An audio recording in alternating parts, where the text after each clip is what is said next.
begin. Good afternoon and welcome to the Community Development and Transportation Committee for May 24th, 2022. Acknowledge, of course, our Mayor and Council, Mayor Wilson, Councilmember Hall, Councilmember Palermo, Councilmember Vanstrom, Councilmember Hills, Councilmember Morthland. The purpose of committee meetings are for the city departments to convey information to the mayor and city council and discuss initiatives listed on the published agenda. By ordinance, the committee consists of the mayor and members of city council and the city administrator. The ordinance does mention the city administrator as the chair of committee meetings. And this is a public meeting, but not a public hearing. Therefore, while the meeting is open to the public, we do not take public comments or questions during committee meetings unless specifically authorized by mayor and council.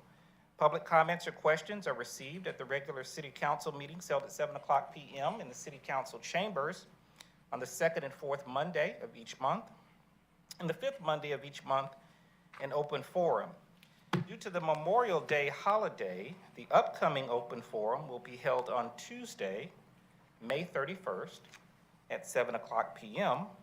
There will also be a special called meeting of the mayor and council at 6:30 p.m. prior to the open forum. We do encourage citizens to engage our online platforms.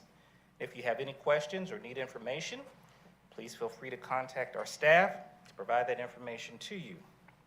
In addition, please review the proposed FY 2023 budget on the city website. There you'll find details of the components which comprise the budget for the upcoming fiscal year. A first reading of the budget was held yesterday evening at the regularly scheduled city council meeting. The second reading, public hearing, and expected adoption will be held on June 13th at 7:00 p.m. in the City Council chambers.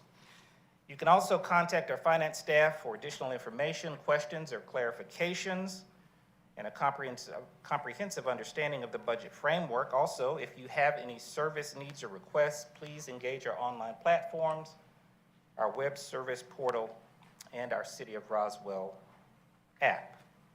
The first item on the agenda is the approval of the minutes of the Community Development and Transportation Committee for April 26, 2022. I will entertain a motion for approval. Motion by Mayor Wilson, second by Councilmember Hills. Any further discussion? Seeing none, all in favor? Thank you very much, passes unanimously. Item number 2 on the agenda is from Community Development, consideration of a text amendment to the Unified Development Code to section 10.3, signs. Ms. Lenore Bromberg. Thank you very much. So in front of you tonight in hard copy is an updated version from what was included in the packet, and we will be making all of these available as necessary in the upcoming attachments. This is consideration of a text amendment for UDC section 10.3 signs. It is in response to some recent court cases to make sure that our ordinance is up to speed so that we can get the text amendment passed and then release the moratorium on sign applications. I am not going to read through the entire document unless you really want me to. It is currently about 44 pages long, but I will hit some highlights and then a couple of things that go along in conjunction with this that you would see when we bring it in for initiation. The biggest changes are that there is a lot regarding purpose and findings that is providing a lot of the background behind why we have this ordinance. This is all information that is brand new. So basically the first couple of pages, that's what you will find. This was put together by the city attorney using documents that have passed the test, if you will, so that we feel very comfortable with the language that's in here. The biggest next change is section 10.3.2. This is a new section regarding definitions that are specific to the sign ordinance. What I have done is we're going to make a recommendation that the terms that I have highlighted in yellow also occur in section 14.2 defined terms of the UDC.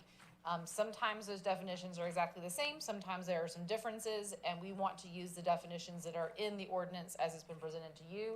So our recommendation is when we bring it forward to initiation, if there aren't any other questions or comments on the document tonight, is that those revisions to 14.2 would be included with the 10.3 text amendment coming through. We want to make sure that we were all on the same page and that you didn't have any issues with that, but I have highlighted those in yellow to make it very clear that staff's recommendation is that those are duplicative and they should be removed from 14.2 to not create any questions in the future. In addition, there are two other terms that are listed in Article 14.2 that we believe are now redundant. They are not used in the current ordinance, and that includes advertising device and commercial sign. There are other terms that basically replace those, or they're not used at all. And so our recommendation is that we remove those from Article 14.2, again, to remove any redundancy and not create any questions. Couple other highlights that I will get to once I get through the very long list of definitions is that we have all sorts of information about permits being required, the fees that are due, how they make an application. This was not information that was included in the ordinance previously.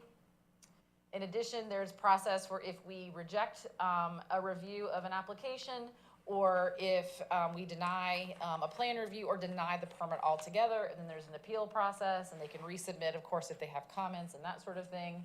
We've also got a lot of enforcement opportunities that have been provided in here, and that includes actually revoking permits if we determine that they've provided false information.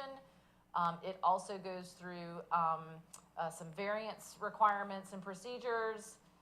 If they get a permit and they do something that's in violation of the article, we have the ability to find them in violation, terminate their permit, force them to remove the sign. There can be a hearing in order to go through the process for making sure that we've got due cause, that the city can actually take the effort to remove that sign. There's also information about the applications and the permits themselves, some expiration dates that get built into there. Again, this is all to bring this into conformance with the legal requirements that we need to have. And then there's also some additional information regarding the companies that actually engage in the business of erect and maintain the signs. There's some insurance requirements. And then most of the rest of this is going to be exactly the same. The changes regarding which signs do and do not require a permit has not changed, just it's organized a little bit differently.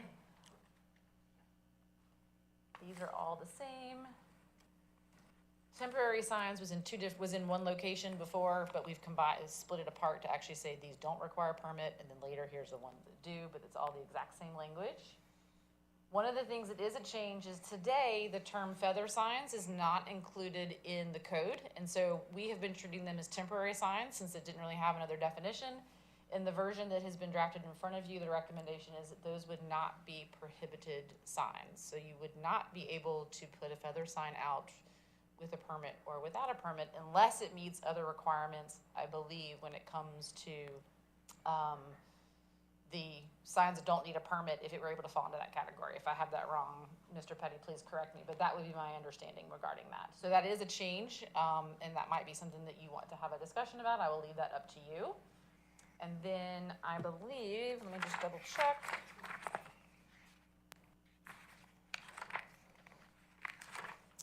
The other difference between the version that was online and the version that you have in front of you is the fact that we had inadvertently failed to copy the temporary sign requirements into the new version. So that's what you see here. It is a page and a half, maybe 2 pages of information. It's exactly the same as in the code today. We've made no modifications to that. And then the remainder of the document is all of the details for the various sign types that exist today, just updating the numbering of the headings to make sure that they are in sequential order. And I will be happy to answer any questions you might have. Yes, Councilmember Hall. Thank you, Lenore. I have a question on the new and used automobile signs that are permitted in the windshield. Yes. Is that a change? Do we currently allow those in the windshield? Yes, we do. And they're allowed to be parked on the street, or is there some requirements? Today in the code, it says they have to be 15 feet from the pavement. I removed that because that could mean that they're parked in the right of way. So no signs are allowed to be in the right of way, and then the parking of the vehicle itself will be covered under parking and not being allowed within the right of way.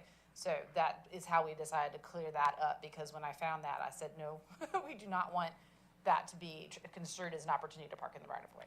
Okay, thank you. You're welcome. Councilmember Morthland. What is a feather sign? So you'll see a lot of them right now on Atlanta Street, I know for a fact.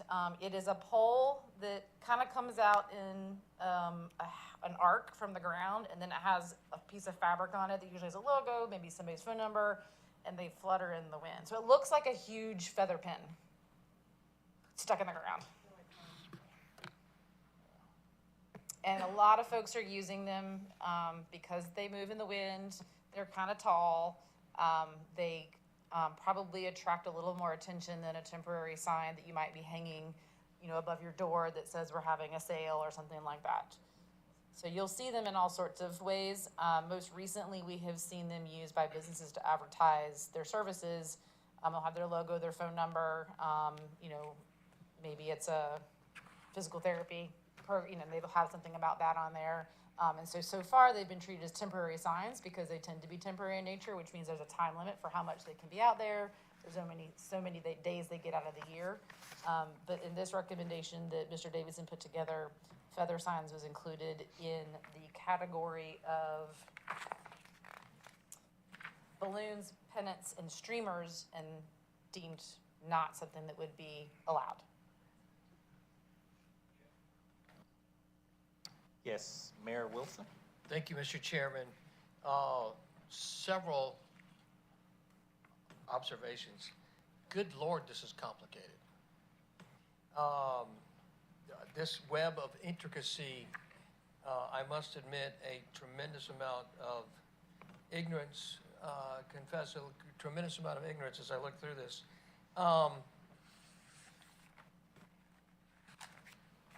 As a general rule, is there a way for us to make this simpler? No, sir. There might be. So one of the things, I actually had a conversation with Mr. Davidson about that exact question. I would say the first 10 to 11 pages, no. It needs to be as it was written, probably maybe even the 13 or 14 pages, because it provides the coverage, and I'll probably ask Mr. Petty to better say this, but it provides us with some coverage that we're legally required to have to say what we allow from a sign type perspective, and that we are not prohibiting signs based on what they say.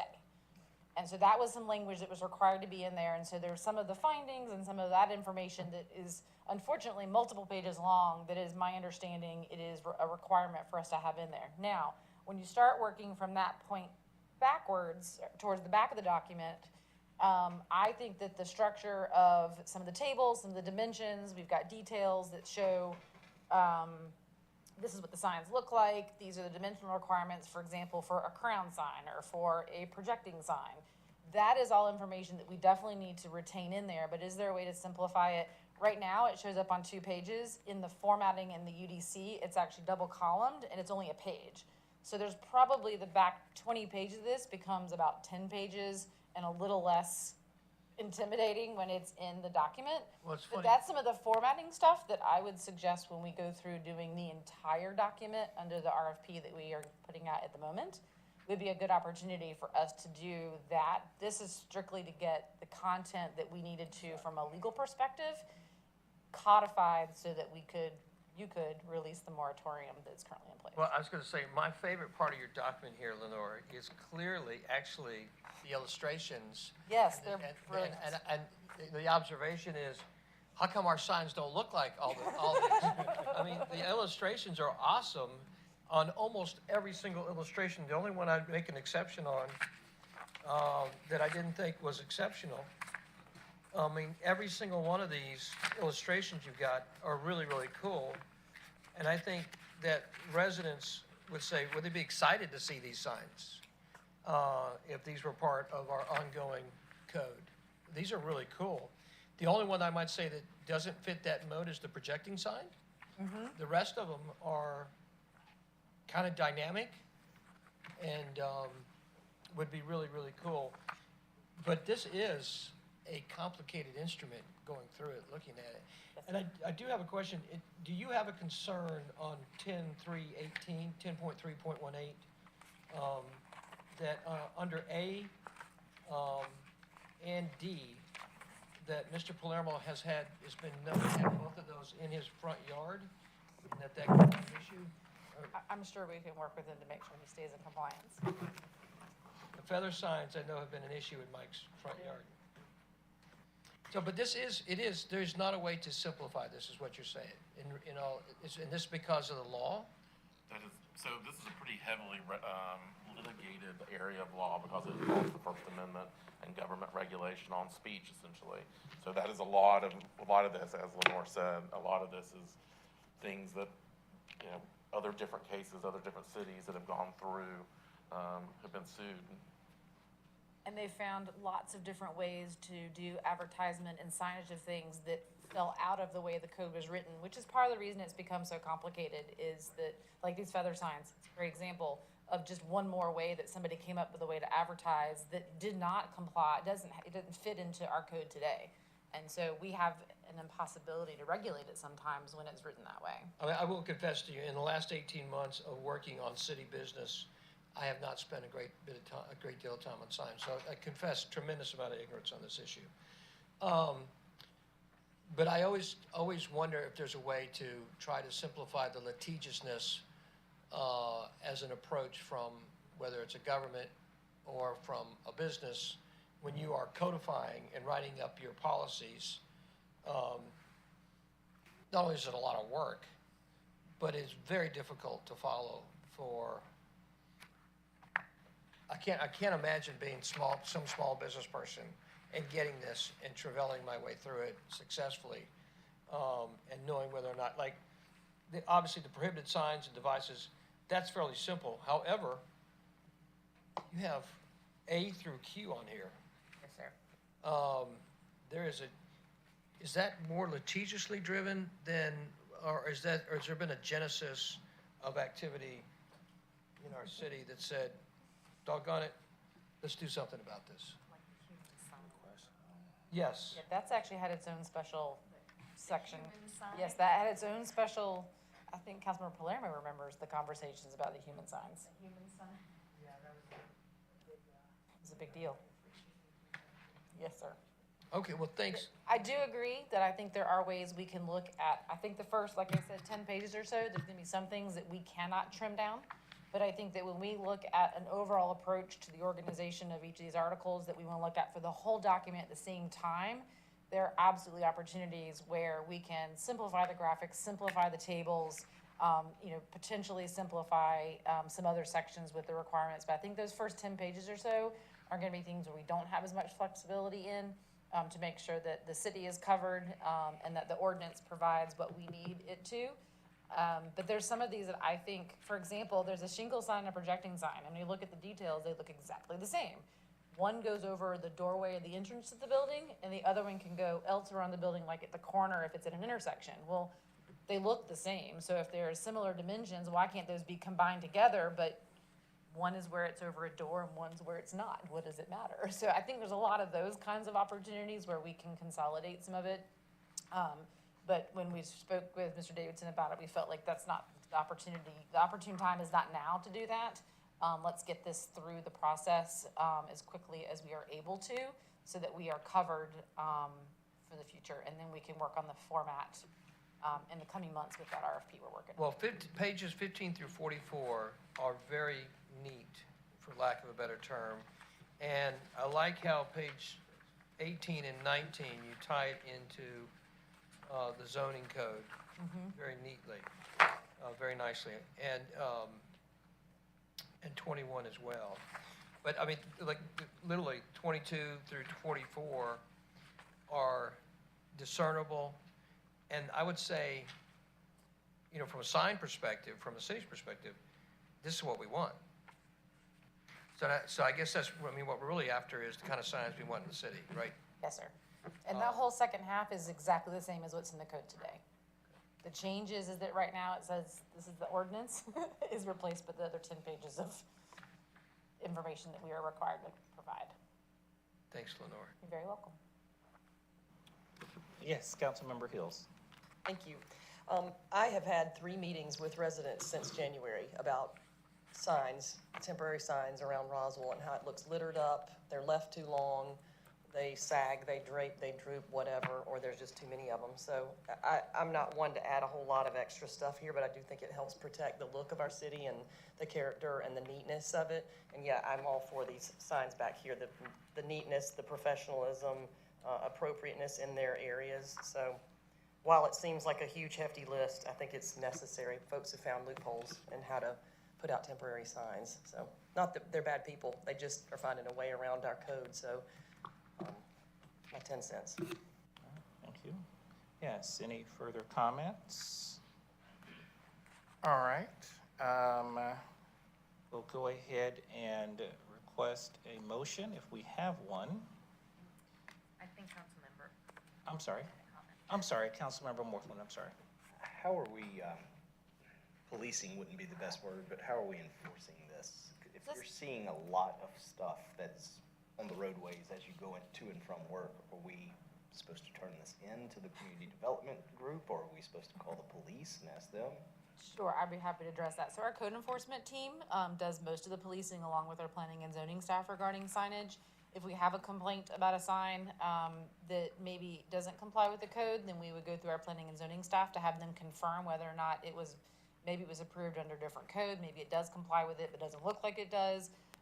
The lighting of sign in particular can be very confusing because trying to tell the difference between an internally illuminated sign and a halo backlit sign is very challenging, and I am struggling even looking at the technical documents myself this week because of a concern that was raised. So we have that part, and then when it comes to policing for removal of temporary signs that have been properly permitted, we look at pulling up the expiration dates on a weekly basis. The code enforcement team are provided those. They can go directly to those addresses. The sign is still there, and it's the day after they were supposed to be removed. They can take them down. And then any sign that is within the right-of-way, we have a number of corridors that we police generally on Mondays because people like to put their signs out on Friday, Saturday, or Sunday. And so we'll pick those up. Political season is certainly when it's the hottest time to have those signs out there. And then by complaint. So anybody who complains through hyperweb, emails, or calls in that there's something they've noticed they don't think is in compliance with the code, then we'll put a ticket in through the system and go out and investigate and see whether or not it needs to be removed or it has a permit and it's in compliance. So yes, if you see things, you can absolutely send a request into code enforcement or through the hyperweb. Absolutely. We do it all the time. It's part of the reason why we requested the additional code enforcement officer is specifically to help with signs. So thank you. Hopefully it stays in there. All right. Any further questions or comments? All right, seeing none, we'll entertain a motion.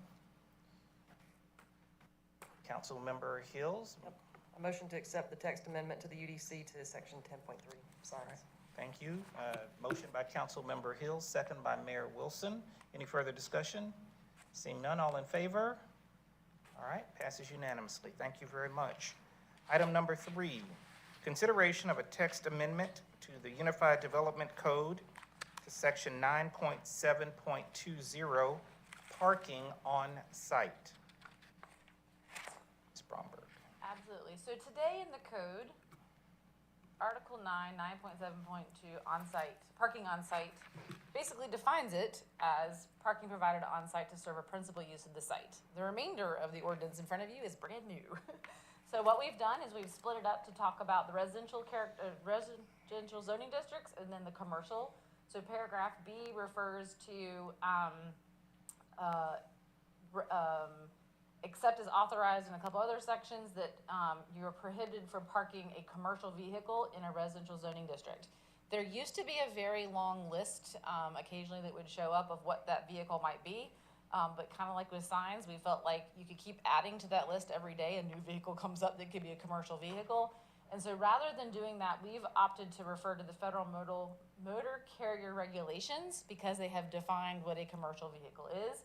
For your convenience, I will scroll down, and that has actually been copied and pasted in the bottom of the document that I provided. This will not go in the ordinance, it's just purely here for reference to let you see that it talks about weight, it talks about whether it can transport folks, vehicles. There's all sorts of information that's in here that is included in that. And so in consultation with David Davidson, we felt like this would be the broadest term for us to use to be able to capture any vehicle that someone might be able to classify as commercial. So the document, let me go back up to the top, refers to, in all zoning districts, the parking of the following commercial vehicles is permitted. So these are ones that would be allowed. So an automobile, pickup truck, van, or SUV that's daily transport to and from work. So for example, if someone works for a company, has a commercial vehicle, like a pickup truck that has their logo on it, is their primary driver from home to work, they'd be permitted to park at their driveway, in their garage, as long as they're complying with the regular street parking and so forth regulations, it would be permitted. If it's there temporarily for a sale, pickup, delivery, maybe it's somebody who's there doing work on the house, for example, let's say it's an electrician's commercial vehicle, that's there temporarily, so that would be permitted. And then if there is a home occupation business license that's been issued to a resident and there's a vehicle associated with that home occupation, it may be parked on site. That is currently allowed in the code, and so we actually refer to section 9711, paragraph B number 4, which includes additional standards regarding that. We didn't want to be duplicative, but that will refer back to that, which basically says it has to be specifically for the primary use of that person who has the license for the home occupation. There's some limitations on the number of vehicles and so forth, where they can park, then, they have to park on the driveway, et cetera, and refers back to the other codes. And then the remainder of this section here refers to the similar code that we would do specific to commercial, mixed-use, historic downtown, or office zoning districts. We have excluded civic because we have commercial vehicles and we did not want to prohibit ourselves from parking our vehicles on our own property. So that's one of the reasons that civic has been left out. That would also apply to school buses on Fulton County's bus properties, et cetera. So we felt like this was a good way to be able to provide the coverage that we needed for the commercial properties where we want to prevent people from parking vehicles long-term. So again, it would be permitted if it's engaged in loading or unloading, if the vehicle is owned by or being used by the business that's located at that property, if they're doing operations, the vehicle's being used in conjunction with those activities. If it's a commercial vehicle parked in a parking lot located in the same commercial mixed-use historic downtown or office zoning districts, they can only park in areas designated, posted as loading zones or loading docks. So those would mean that you can't just be parked randomly in the parking lot. The use of on-site parking lots, loading zones, or loading docks by operators of commercial vehicles for sleeping or parking overnight is prohibited. And then this does not apply to properly zoned truck rental, leasing, or sale facilities. So for example, if you've got an enterprise, those sorts of things, where they've got parking that would be required because of the business, then that would not be covered by this. Excuse me, Lenore, I believe we have a question from Councilmember Yes. Vanstrom.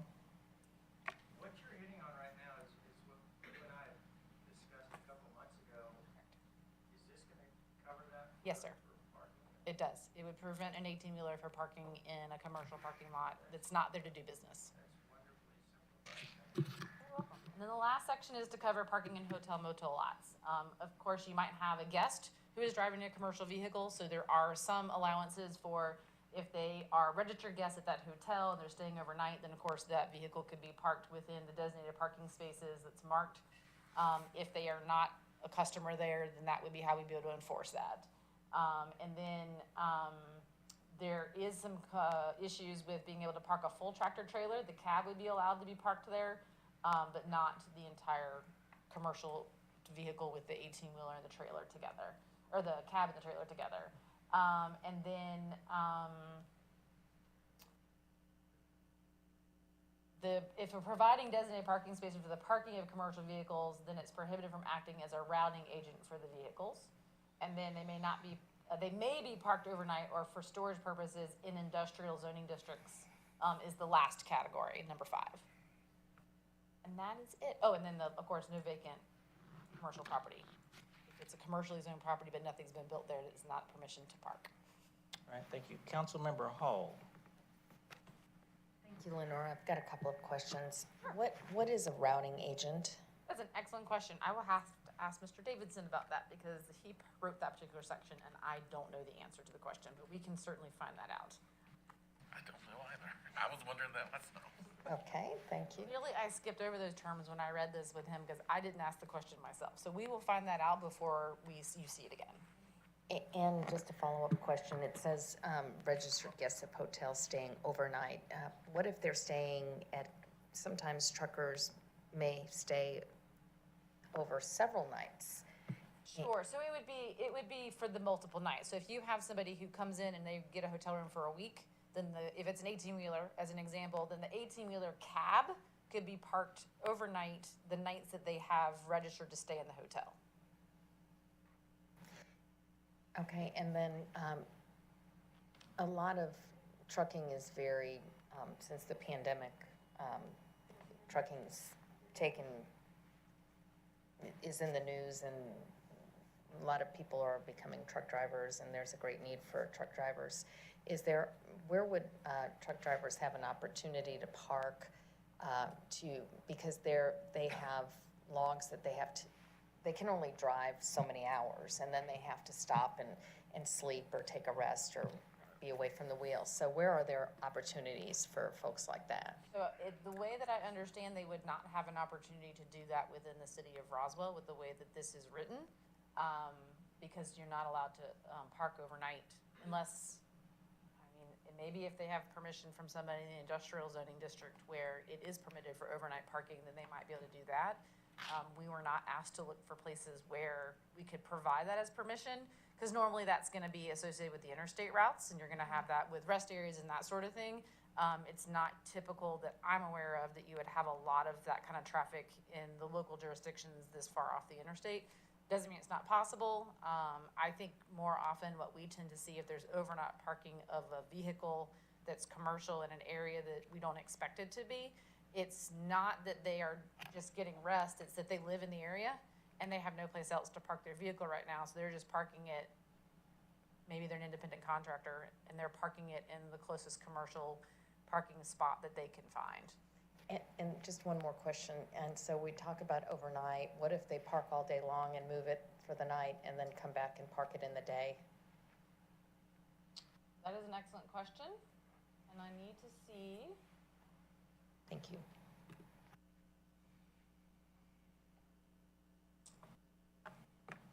So that was in specifically talking about overnight. So the very first sentence is that unless it's specifically permitted in the remainder sections of the code, it is unlawful for any commercial vehicle to be parked or stored in these zoning districts. So even during the day, it would not be permitted unless they are performing one of these activities. So for example, if they are loading and unloading, they're allowed. But if they were to come in at 8 o'clock in the morning and not be removed till midnight, then that is not permitted in the way that this is written, be my understanding. Councilmember Palermo, did I see you? I'm sorry, Mayor Wilson. It's okay if I go, Mike. Sure? I will make sure, all right. Thank you, Mr. Chairman. Lenore, Article 9, 9720, B2B. I think I understand the intent of the language. But I might suggest that there might be some ambiguity from an enforcement perspective. Okay. In other words, you might have a contractor that's at your house for 11 months, right? And obviously that contractor has to be there for 11 months, and you want that contractor for 11 months or 12 weeks, or and it may be one vehicle, or it might be two vehicles, it might be three vehicles. But to me, it looks like there's some ambiguity in terms of what the intent is to say, hey, you can't be here forever, right? I think that's what you're trying to say is, we understand that you got to have a commercial vehicle come in, they got to come do their work, they're going to be parked in a residence. That's cool, everybody gets it. But for somebody who might say, not share that same intent, I don't see where this is a vehicle to correct that. We can certainly talk to Mr. Davidson. I don't necessarily see it that way because I see commercial service. Now, it doesn't set a time limit.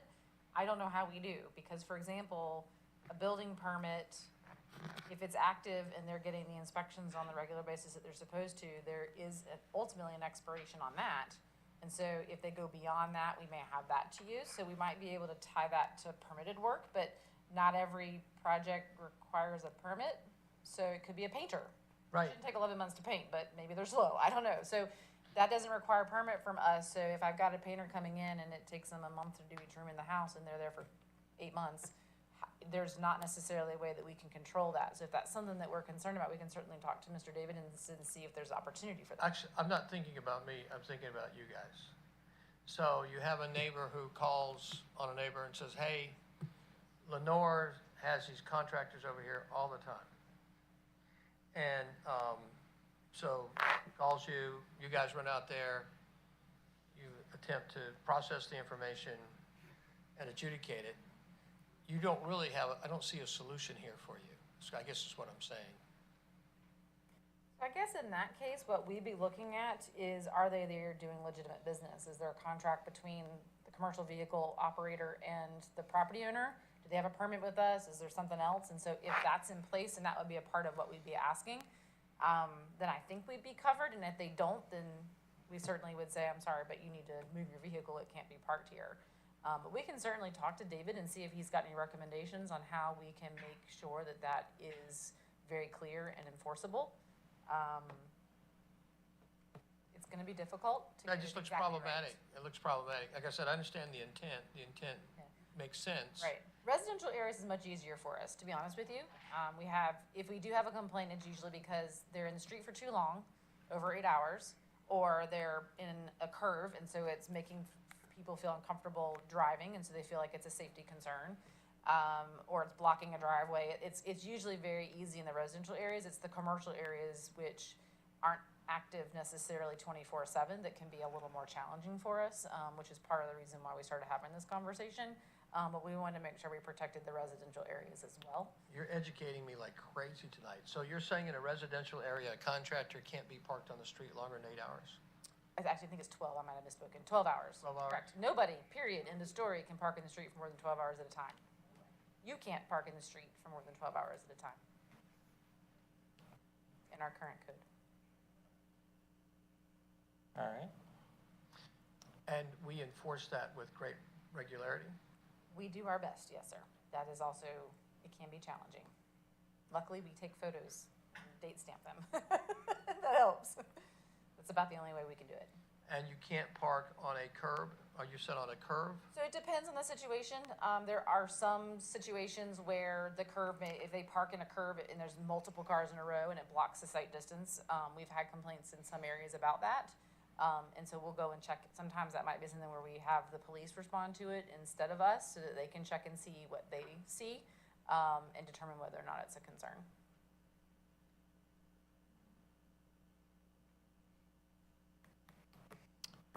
All right. Any further comments or questions? Yes, Councilmember Hall. Thank you. Clarification for private HOAs and neighborhoods.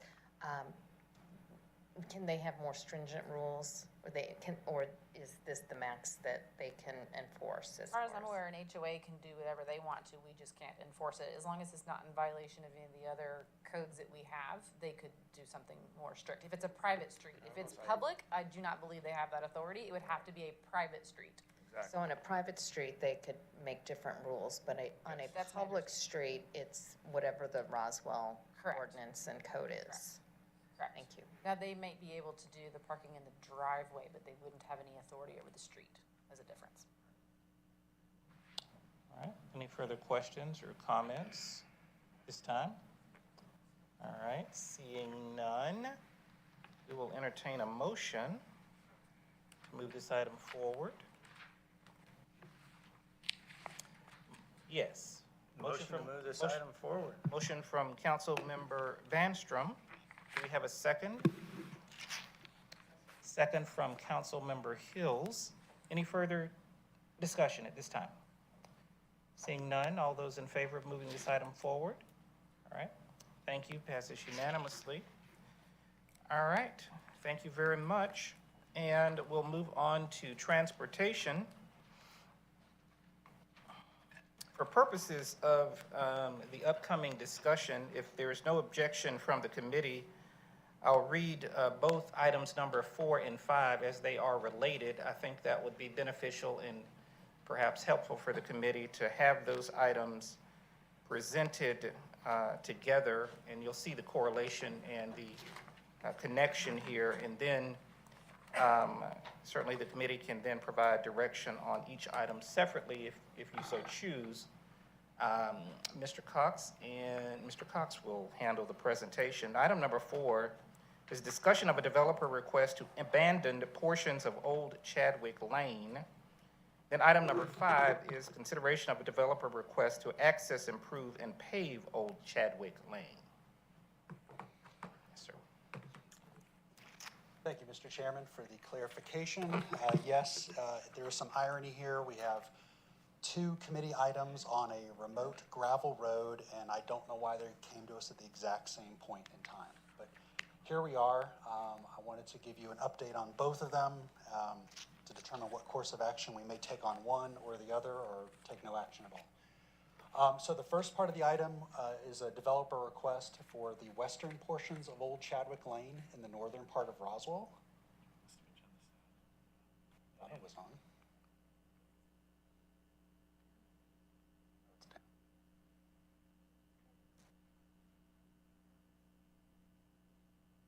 Okay, we'll make some corrections here and get this working. So this is up in the northern portion of Roswell. This is just south of the Cherokee County border along State Highway 140 or Arnold Mill Road. You can see the city boundary there highlighted as the red dotted line. The developer is the Litchfield Phase 4 development that's shaded in green on the northern or northwest side of this graphic. The developer approached us and has requested that the city consider abandoning the yellow highlighted portion of Old Chadwick Lane. Currently, it's a gravel road. Because of the development, they have bought up some of the existing homes in the area, so the road no longer has a public use. It does not serve any access to any residents. However, it does abut the rear of 9 existing homes along Grand Litchfield Drive. Presently, the only use of the road we're aware of is some of the homeowners there have used it as a construction access. I believe one of the homeowners tried to install a swimming pool recently, a couple years ago, and some of them have used it for some various landscaping activities. We talked to our maintenance team. They said there is a small maintenance cost to the city annually, approximately $3,000 to maintain the gravel roadway. They did mention they do have to do some clearing and grubbing of vegetation and trees, as Mother Nature will eventually try to reclaim the area if it goes unchecked. And also there was some notes of trash pickup. I did not observe any trash dumping on the site, but it is a gravel road back in the woods that would potentially be a location people would dump things. So there is a minor cost to the city to maintain it. We did request that the developer provide us with an appraisal to see what the land may be worth. They have not done that at this time. We're not sure what they still intend to do with it. We did ask them what the reason was for the requesting the abandonment. They just basically indicated that since the road no longer serves a purpose, they would like to have an option to acquire it, mainly to, I guess, protect their future homeowners that they may represent, or their clients that might build homes there. And it's unclear what the existing homeowners along Grand Litchfield Drive may desire. So just a couple potential options. One, we do nothing. We keep it as a gravel road, leave it alone, and leave it open to vehicular traffic, even though there's not really any demand. Possibly we convert it to a trail or linear park. The benefit to that would be we block it off to vehicles. We could put like a gate or some bollard poles to keep vehicles from driving back there. That would greatly reduce the maintenance responsibility. However, people still could be back there and dumping some debris. It just wouldn't be from a vehicle, like trucks couldn't get back there. We could abandon the roadway but retain the real estate. Abandonment in the public eye means you get rid of, you dispose of, but in actuality that just means we eliminate the street portion of it, but we could retain it as a right-of-way or a real estate asset. And then the fourth option, which the developer originally requested, was to abandon and dispose of. That would be to sell the right-of-way. So those are some of the options.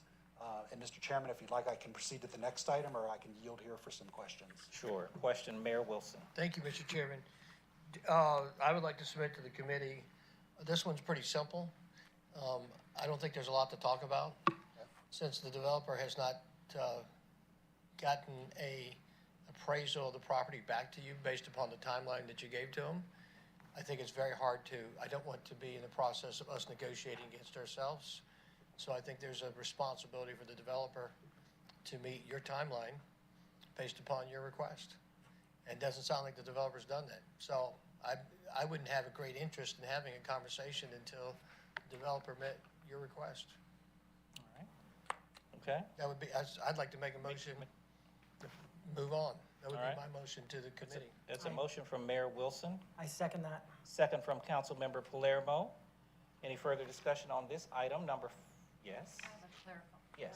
Clarification from Clarifying Councilmember? question. Oh, yes. Should we hear the next item before we motion on this one? Would that I be think this one beneficial? could probably be held in isolation, but I'll It ask. could be.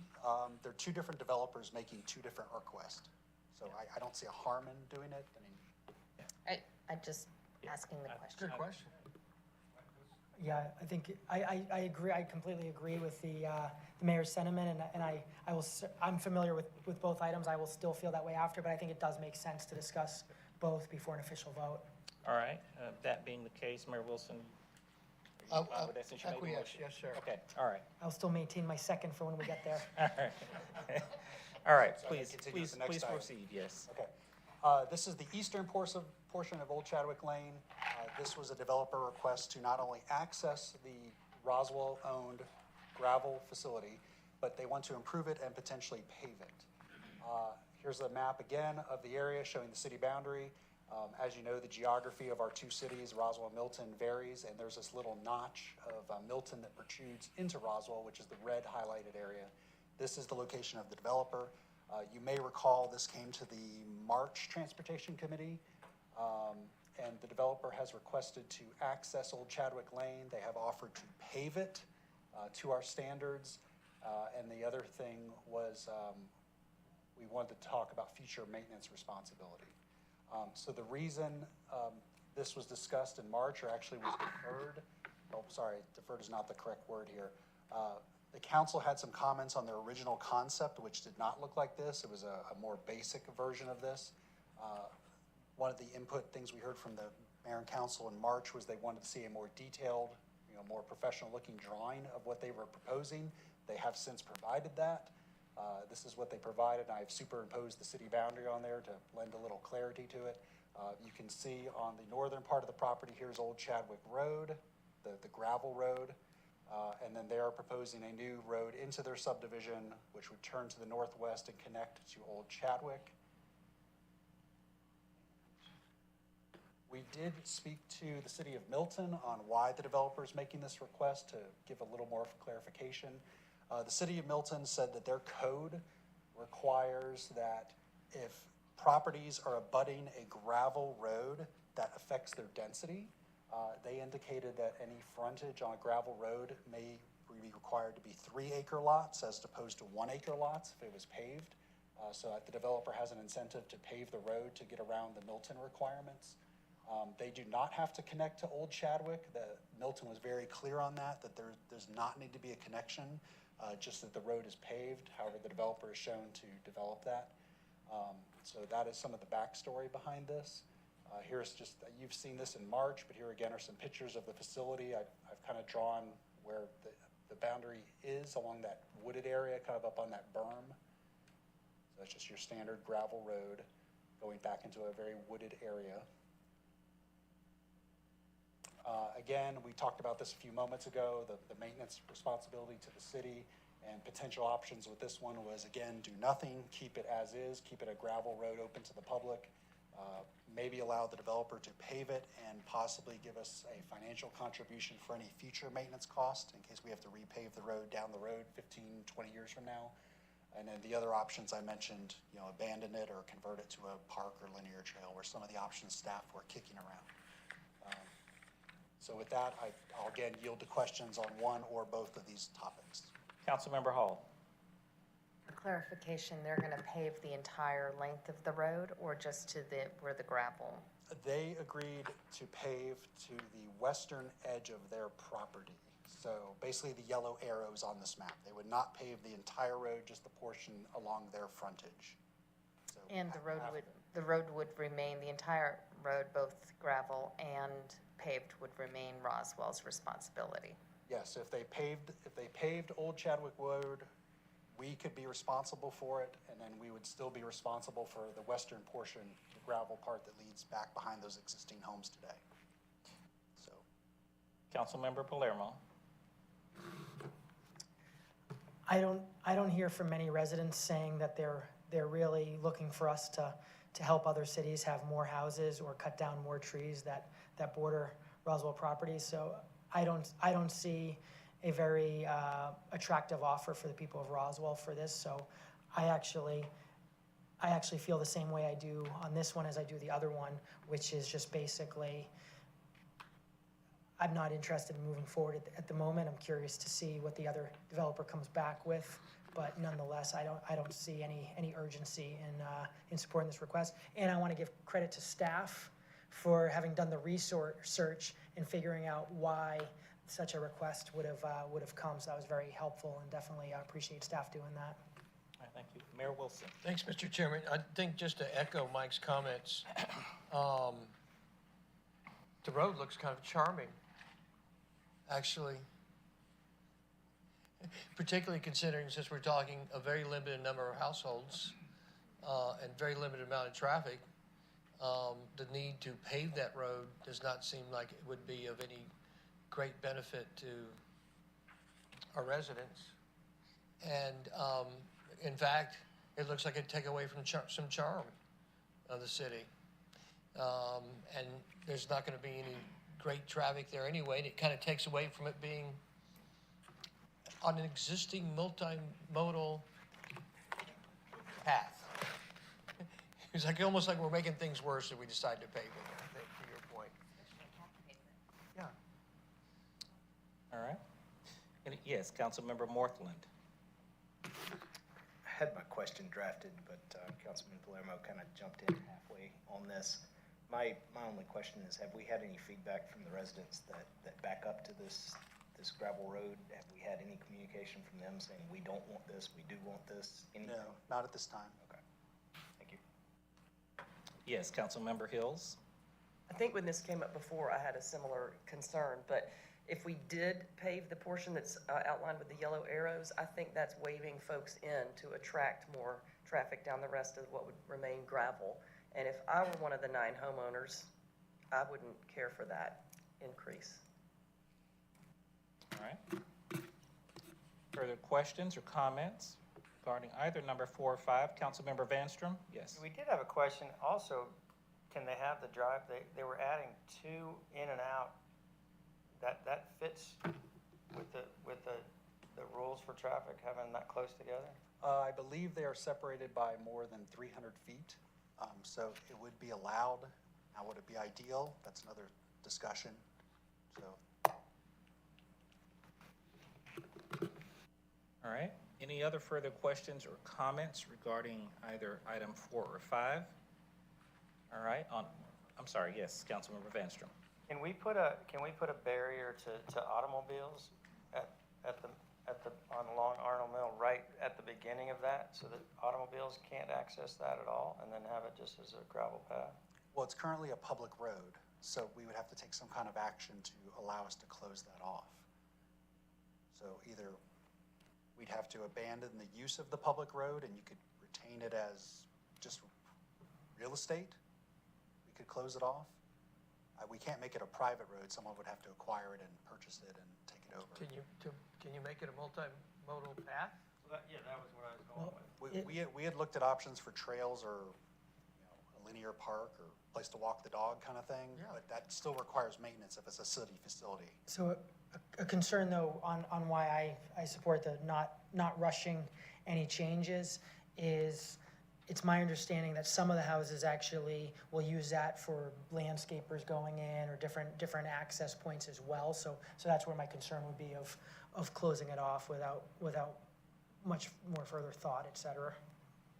But I'd actually argue it is a multimodal path today. as is. I mean, it's kind of like, why take away a good thing?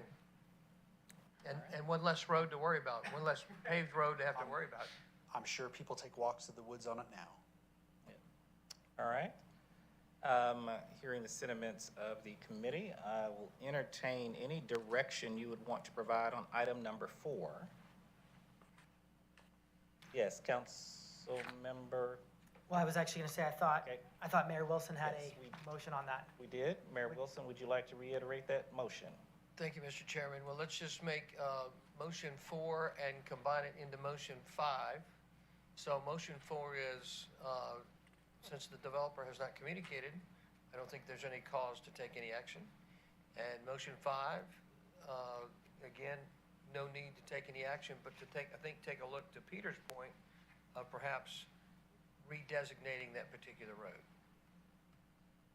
But so in that motion, at the moment, there's no action taken though? But there's no action taken.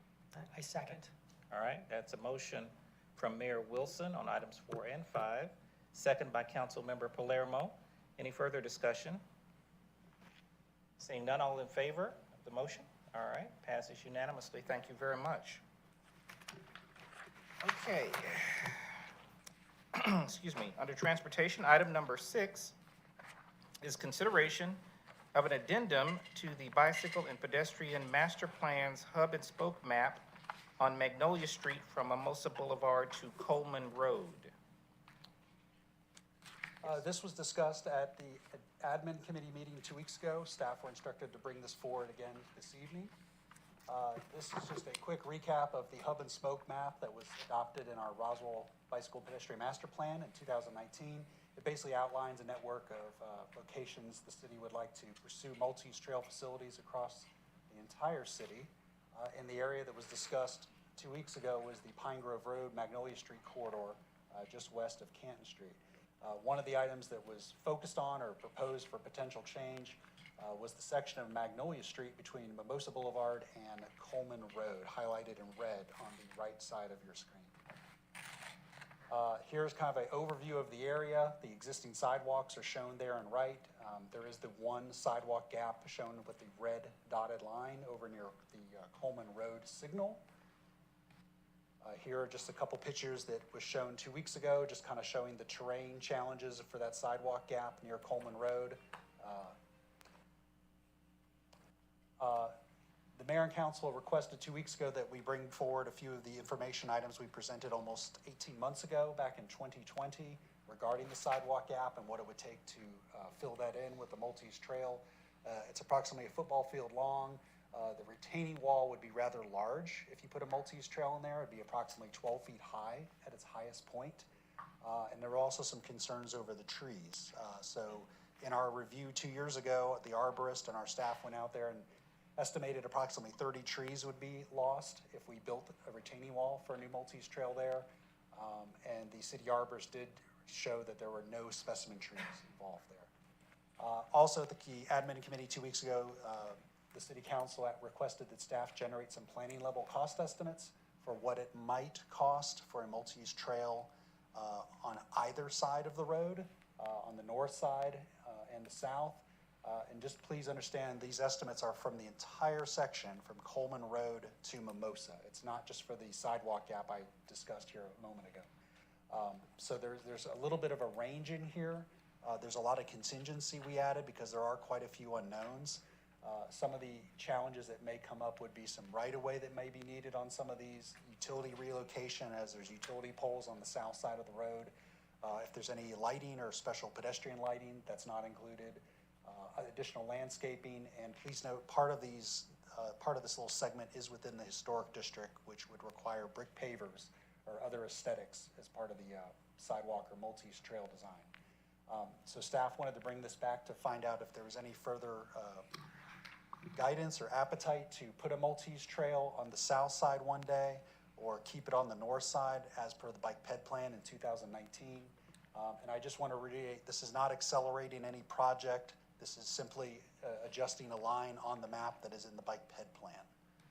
And also I want to just reiterate that the T-SPLOST program does have projects along the Pine Grove Road, Magnolia Street corridor in the future. where we have, I believe, $14.8 million allocated over the next 5 years to build various improvements, bike ped or other operational improvements along the corridor. And that concept has not yet been determined. Staff will be bringing that to the city council at a later date. All right, thank you.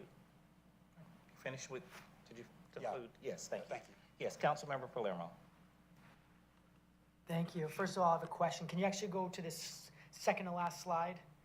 The one that described the 2020. So project would include 250 feet long retaining wall with approximate height of 12 feet at its highest point.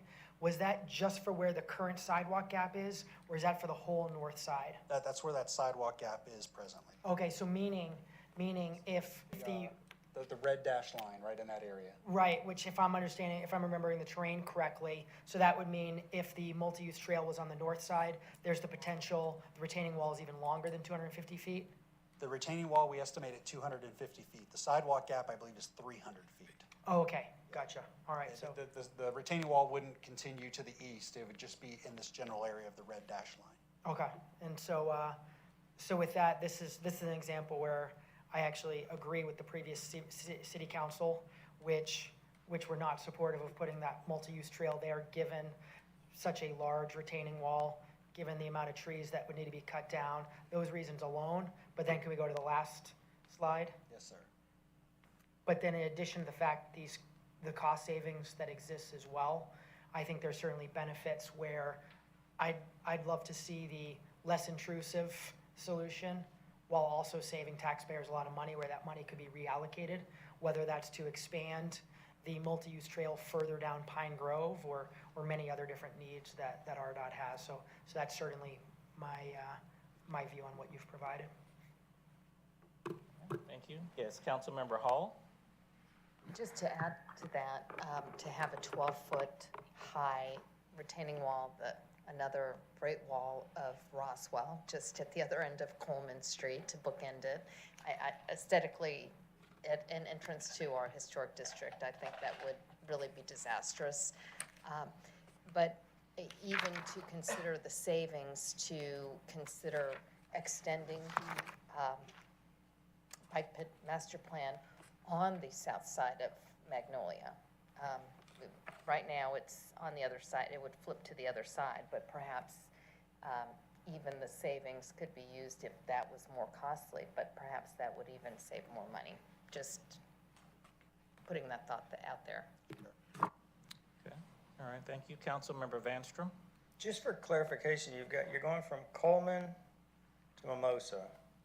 If I continue going west, is it switching back to the other side, or are we staying on the south side? So the bike ped plan identified the multi-use trail on the north side of the road. For planning purposes, it served more value there. Mainly because there are more, we call it this is a low-tech term we use. We call it a rooftop survey. How many people are within a walkable distance of the facility on each side of the road? There are more homes on the north side. So that was one reason we put it there. Also, the constructability was taken into account. And it's easier to build the multi-use trail on the north side of Pine Grove Road, further out to the west. The challenge there right near Coleman, where this retaining wall has been proposed, that is the biggest hurdle by far. But once you get west of that point, it was determined it was easier to build on the north side, mainly because of terrain. There was less driveway impacts because you have to rebuild more driveways if the slope isn't compliant. And it just had more benefit. There were more people living north of Pine Grove Road. Another concern was one of our highest clusters of PTV registrations were in that area just north near the Land O'Lakes neighborhood. That's not a reason we picked it, but it was just a nice coincidence. And then we took it out to Lake Charles because that's approximately 1 mile from Canton Street. We figured that was a good walkable distance. As part of the T-Splosh project I alluded to earlier, we would look at adding other sidewalks further out. We would look at doing other improvements along the corridor. So this was just the multi-use trail component that was identified 3 years ago. So if we're gonna cross the street, what provisions in transportation are there to make that as safe as possible? Well, the good news is we already have traffic signals at both of these points, at Coleman Road and at Mimosa. So if the multi-use trail were to cross the road at Coleman, you already have a signalized intersection, you already have pedestrian little signals to allow a safe crossing. The only downside is a lot of people don't like to zigzag across the road twice. They may just be inclined to just wander up the road, walk in the street for the 300 feet to get to a sidewalk. So there's a little complication there. You might lose some of the usage, but it would be a safe crossing at Mimosa and Coleman. To clarify that you said zigzagging in the street, it's absolutely crucial that we fill in that sidewalk gap on the north side. Because on the north side has that sidewalk gap that was on the matrix in 2018 was one of the priority items. Yes. And if anything, I think a big reason to do this is to make it so that this council can make sure we're accelerating and fast tracking, filling in that gap that we should have filled in a few years ago. But again, I completely understand why it wasn't, given the multi-use trail and the retaining wall. And you raise a good point. Assuming it's decided to move the multi-use trail in the planning study across the street, that doesn't prohibit you from doing any other improvement there. You could put in a sidewalk, a narrower sidewalk as an alternate. Well, then that raises the question, excuse me, I'm sorry. Mayor Wilson, please Yeah, go ahead. Mr. Chairman, so, to Mike's point, I think, there's some consensus about the potential of the multi-use trail going on. This is where we need a laser pointer. Got one? So, yeah, the laser, I think come right there, where the existing sidewalk is. There's not an existing sidewalk. This is where we're talking about, here, throw that to me, Dan. This is the first. Good catch. That could have been a real problem. Yeah, Of course, using it is a whole different item. that's your eyes. Pretty high tech. It is, Janet, for me, it is well beyond. Every third grader around when you need one. I'll let the lawyer do it. Right there. Okay, so this is, to your point, in the plan talked about putting the multi-use trail here where we'd have 300 feet of a 12 feet retaining wall, 200 feet of a 12 feet retaining wall and 300 feet of a multi-use trail here. And I think, and I don't want to speak for everybody, but I think everyone's going to say, nah, we're not good with that. Understanding that the multi-use trail, I think will be about 450 feet here, if I understand. And to Mike's point, though, we have 48-inch sidewalks right here, and we have 48-inch sidewalks here. So I think there is a need, as Mike said. Now, my understanding is that there's a problem with the code. We don't want, obviously, we want continuity, right, to connect these sidewalks. One of the challenges I think we have in the city is to make sure we do connect places, and to your point, don't create many more spots where you, hey, we've got a sidewalk, boom, come over here, boom, come over here. So there's already 48-inch sidewalk here and a 48-inch sidewalk here. So one of the, this is new, I know, Dave.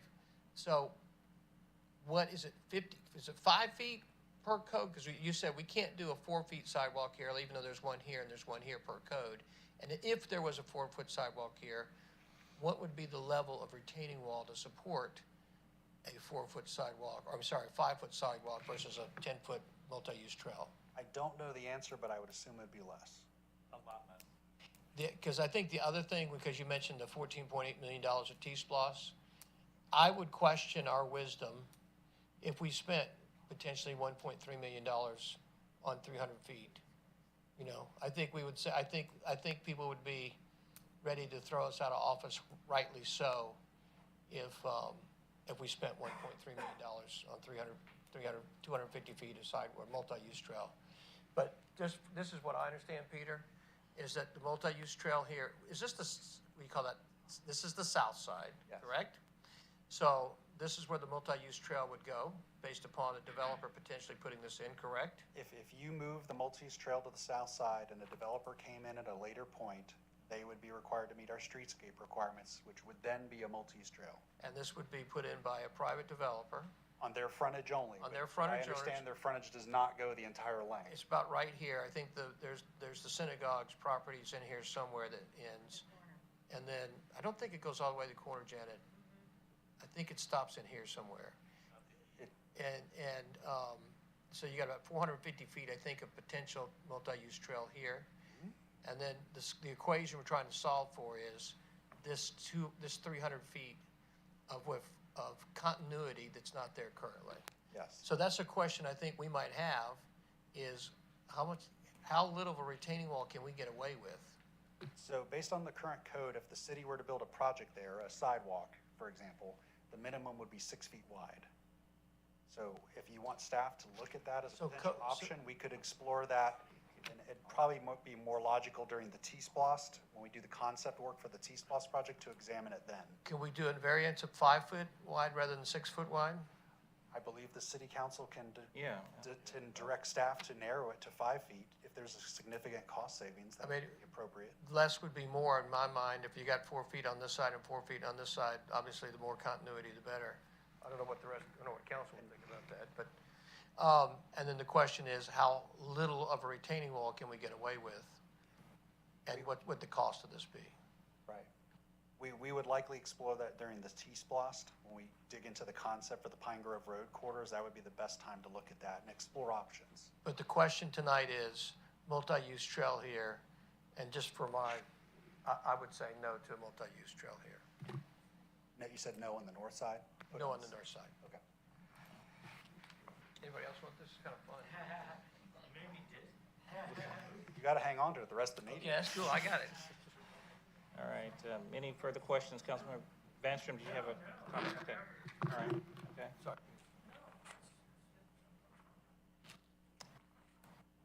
Any further question or comment at this time?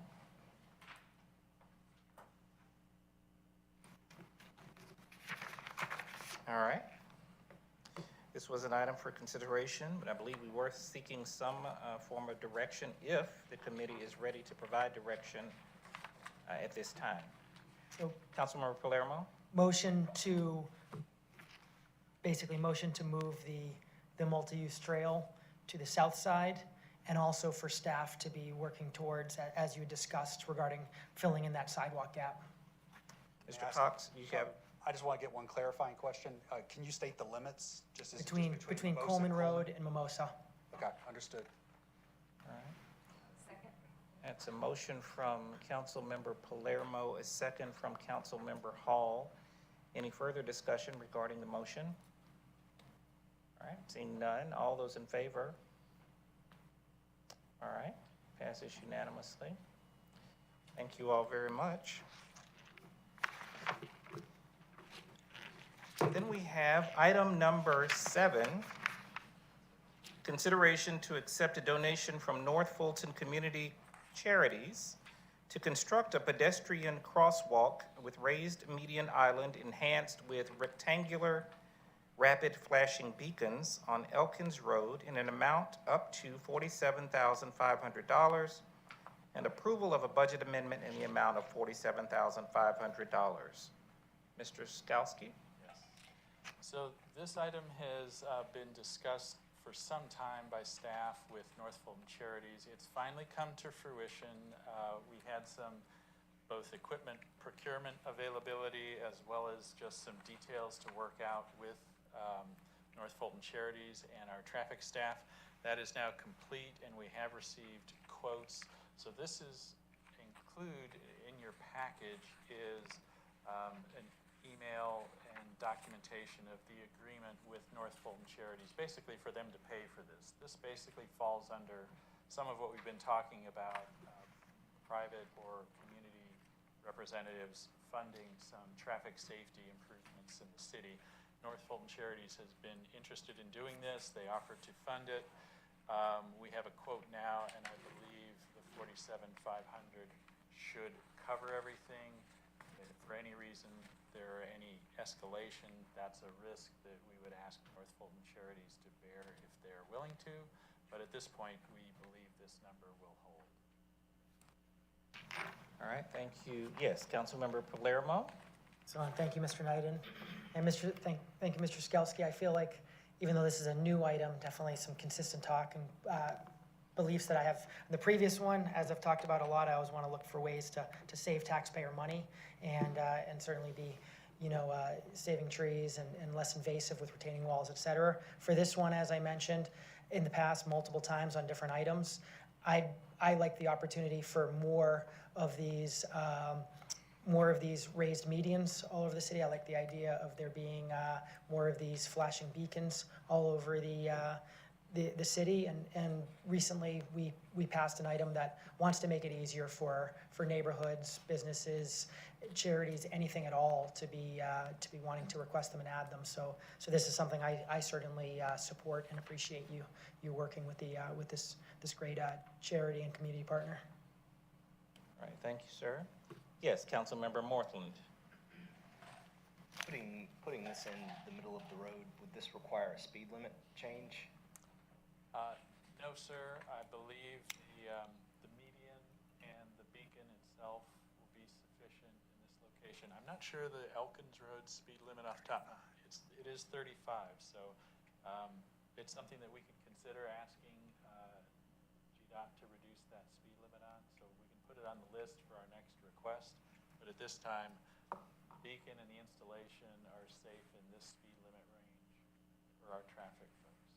Seems like it'd be worth looking into. If you're gonna have a lot of cross pedestrian traffic, it would make sense to look into reducing at least a portion of the speed limit. We can certainly make the request. Absolutely. And at one point that I did not mention, but some of you have heard about this before, the North Fulton Charities does have both parking and some facilities on the other side of the street now, and that's one of the things driving their interest in making this crossing as safe as possible. Sorry. All right, thank you. Any further questions or comments? Not? Yes. And so where I'll actually bring up, because I think Councilman Morthland had a great question, this is just for perspective as we're always thinking about pedestrian safety, is because there's the flashing beacon and separately because there's the raised median is increasing the safety, whereas in something I've learned from RDOT over the years is if it was just to be a crosswalk, that is not a very safe solution. So the big example where there was discussion and request is there's a lot of people that will park at the library or the Cultural Arts Center and walk over to Variant Brewery, and most people aren't going to walk up to the stoplight, do the crosswalk, walk back. Most people are walking straight across. So there was a discussion and a request, should there be a crosswalk there? And that's where I'd learned from staff on just having a crosswalk alone is actually, when it's mid-block like that, actually creates some pedestrian dangers. Whereas when you have the pedestrian medians or you have the flashing beacons, et cetera, that's where it's more of a safe solution. Mr. Cox, you obviously the expert. I'm not. I'm just trying to share what I've learned from you and your colleagues. Is anything I'm missing or misstating there? No. All right, thank you. Yes, Mayor Wilson. Thank you, Mr. Chairman. Can I follow up on that question and Will's question? Historically, is GDOT amenable when we make a request to reducing the speed? Historically, no, sir. They have a number of guidelines and analyses that they go through, but in general, we have a lot of denials. We got 1 out of 30 on the last. Yeah, I believe we got Riverside Road was one of the few ones in history we've gotten reduced. 5 miles an hour reduction, and we're very proud of that. Do we have a list of streets that we have ongoing requests for, or do you submit them at a certain time interval? How does that work? Yes, sir. Our permit is on a 3-year cycle for speed limits that are enforceable by radar locally. They will accept up to about an annual resubmittal of items, old ones that we want to resubmit, or new streets that we want to ask for a reduction in speed limit. But no more than about once a year will GDOT accept it, and it takes them quite a while to review, and it's usually a 6-month submittal answer time. So kind of following up on Mike and Will's thoughts and questions, is there any compelling data or evidence that helps to sway from the standpoint of safety and protecting Georgia residents as well as Roswell residents that that has any potential of impacting this in a positive way, or are we just swimming upstream on this? I'd say yes and yes. We're swimming upstream. There is some data that helps the case, but it's very analytical from the transportation speed analysis that they go through. And the proximity of, facilities or pedestrian traffic gets some consideration, but not as much on the qualitative side as we would say. It's not appreciated as much as we do locally. And just since we're having this as a public conversation, would you care to inform our residents about some of the laws that relate to this in terms of how much a city can control its speed limits vis-a-vis sometimes versus what the state says the speed limit's going to be? Well, the state must approve as part of our radar enforcement permit, which we are granted by the state, all of the speed limits that are enforced within the city. So in other words, if the speed limit on a particular local road has not been approved by GDOT, it is not enforceable by our PD using their radar equipment. So essentially, this is GDOT's decision in terms of approving those speed limit changes that we would like to make. They have to approve all the speed limits in the city, period, on public roads.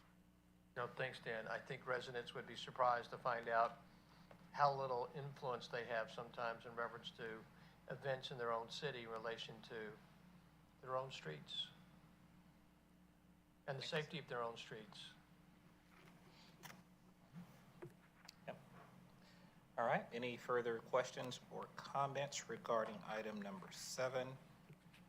If not, we'll entertain a motion to move that item forward.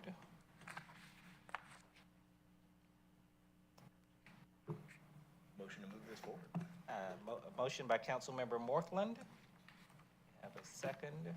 Second by Councilmember Palermo. Any further discussion? Seeing none, all in favor? All right, motion passes unanimously. Thank you very much. We do have an item from Finance, given its relevance and timing.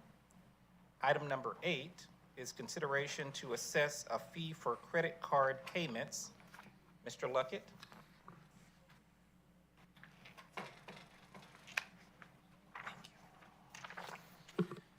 Thank you, Mr. Knighton.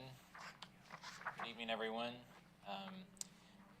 Our Deputy Finance Director, Georgette McCrae, is passing out the presentation that we're going to be going over this evening.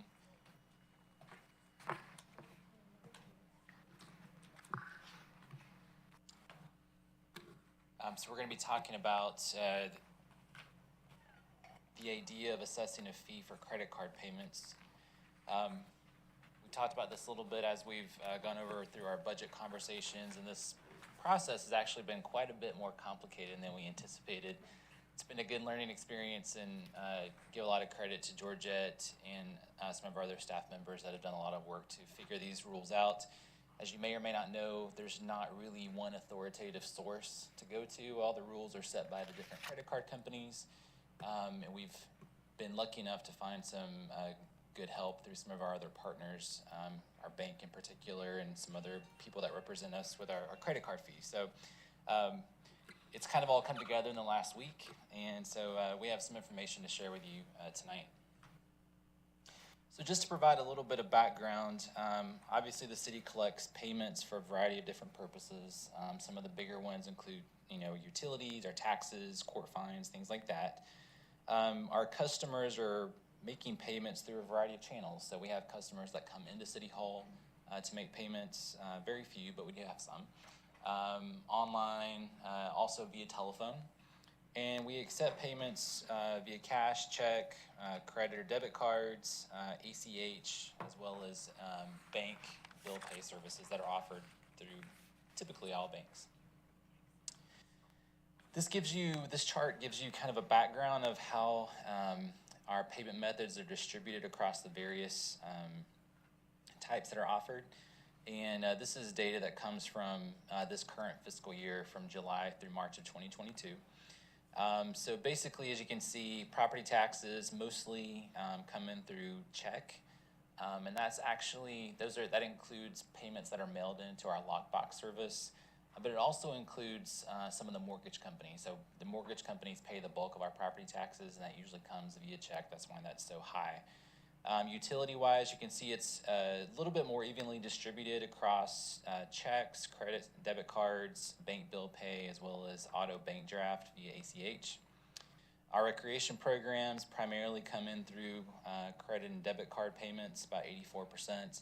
And then court fines, again, 81% roughly, credit and debit cards, quite a bit more cash than the other methods at 13% for that. So when it comes to merchant services fees, these are fees assessed by credit card processors to the merchant, which in this case is us, the city, for payments by credit cards. And typically these include a percent charge plus a flat fee per transaction. As we've discussed several times, the city has in the past absorbed all merchant services fees with a couple of recent exceptions, probably in the last 5 to 6 years. These were 2 changes that have been made.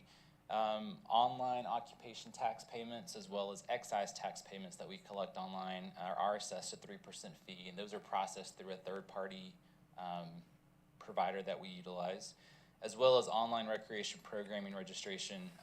A convenience fee was enacted maybe 5 or 6 years ago, $3 flat fee for online credit card payments. This chart kind of gives you a history of our merchant services fees across all of our funds, and this is on a calendar year basis. Merchant services fees, as you can see, have increased about 81% since 2017. So across all funds and all types of payments in terms of merchant services fees, in 2021 calendar year, we were about $560,000.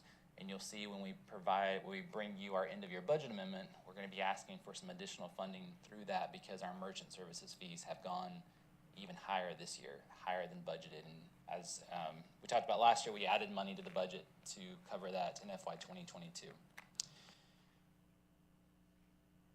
So the FY 23 proposed budget did assume that merchant fees will no longer be absorbed by the city.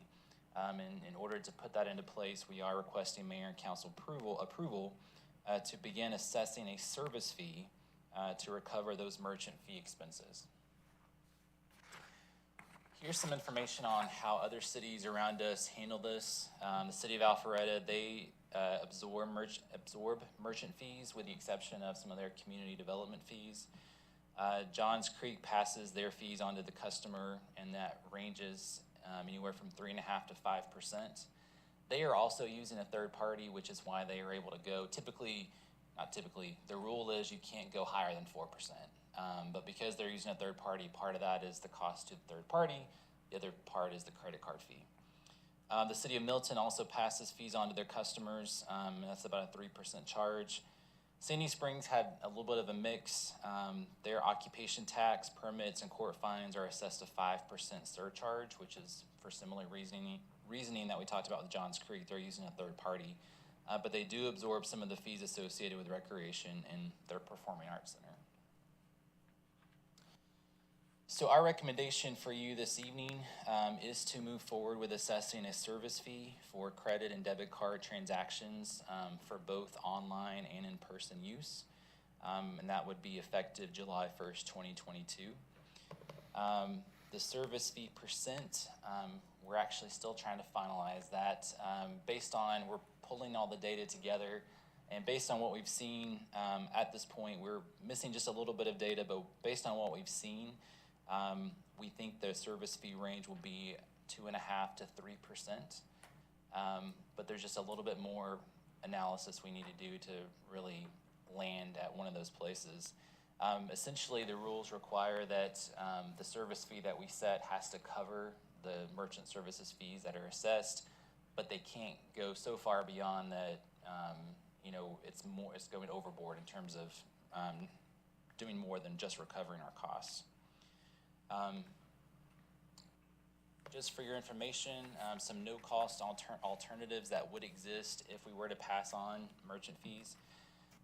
would include automatic bank draft. Those are for our utilities only.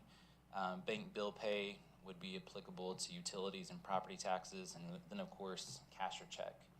And that could be in person. Check could also include mailing that in through our lockbox services. So I'll be glad to answer any questions. Yes, Mayor Wilson. Thanks, Mr. Chairman.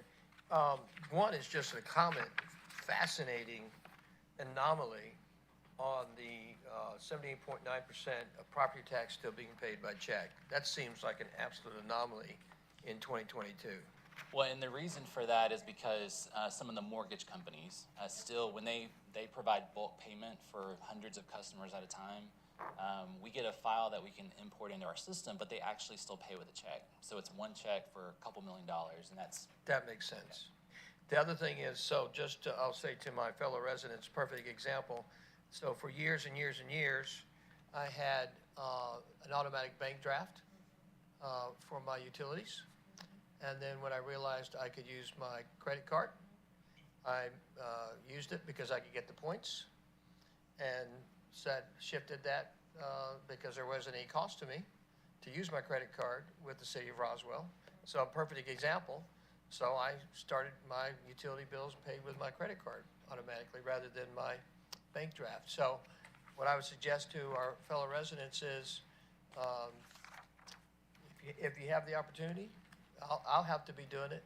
I will shift from my credit card back to a bank draft so that I will not pay the 3%, 2.5% to 3% service charge if it's adopted by council. And that's the whole point, is to take the burden of this cost of money, the service fees for using credit cards, off the city, which has been absorbing that. And you can see that our sister cities figured that out. And we're still going to be lower than our sister cities in terms of what the service fee is going to be. So thank you, Ryan, for your work on this. Yes. Yes, Councilmember Morthland. On the slide directly before this, the no-cost alternatives, I see the utilities, and property taxes only for the bank draft, bank bill pay, and cash and check. What about for the Parks and Recreation registration, doing a automatic bill pay for that? The issue with that, and I can follow up a little more with Rec and Parks, but the issue with that is with a bank bill pay, you have an invoice, typically a bill that you're paying, and the check is going to go at the time when you send it through your bank. And that there's a disconnect there between making that payment through your bank and then when you're actually registering through the rec system. And so I can talk to Rec and Parks a little more and see, if there's any other options with they have a separate rec track system which has the registration, if there are other options available. But at this time, as far as we know, it would be cash or check. That would be a no fee for the customer when it came to registration, recreation registration. All right. Yes, Councilmember Hall. Thank you, Ryan, and Georgette, for all your work pulling this information together.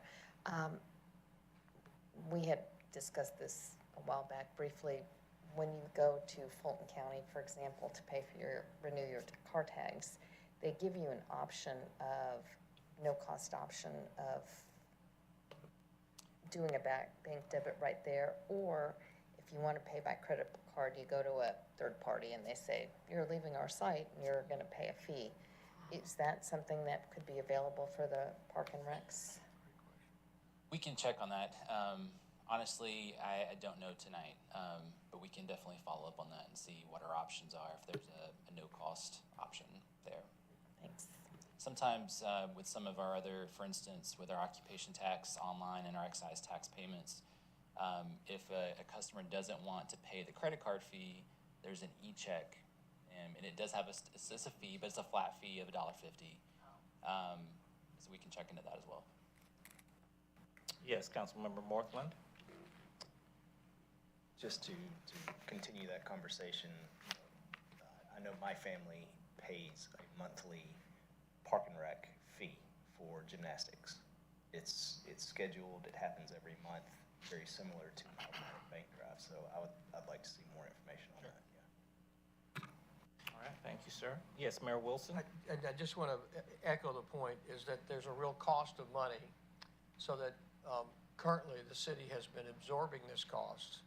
So some people are paying by check, some people are paying by credit card, and so there's an unequal, it's not a level playing field. And so really the alternative is, and I don't want to do this, and nor do I think anybody on council would want to do this, is that 3% currently is being absorbed by the city. And I like the suggestions, is help to find cash alternatives, but in terms of it, either the cost of services go up by 3%, would be my suggestion, which I don't think is a reasonable suggestion. Or if you're going to use a form of payment that requires a service fee, that doesn't need to be absorbed by the provider. And Fulton County is a perfect example where Fulton County says, hey, absolutely, you can pay with ACH, or you can pay with a credit card, and it's your choice. And I think that is a great solution. But I think it's important from the city's perspective to get out of the business of absorbing credit card fees. That's because it's not proportional to all of the customers, all the people, the residents using it, because some people are paying by check and some people are paying by credit card. Well, that's a 3% distinction really in cost. So, and the city's absorbing that. So really it's not a level playing field.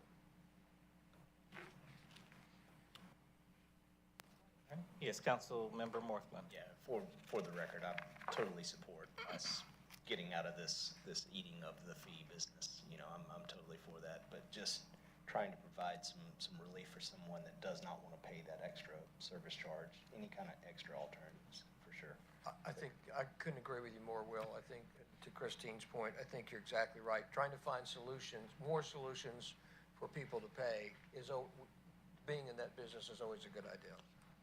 And in my conversations with Mr. Leatherman too about this, he had requested a little bit more time, and I think if it's okay with everyone, fine. I think if we can get this going for our primary users, which would be utilities and property taxes, their next big registration push, I think, is probably a little bit later into the maybe early fall, a little bit before that.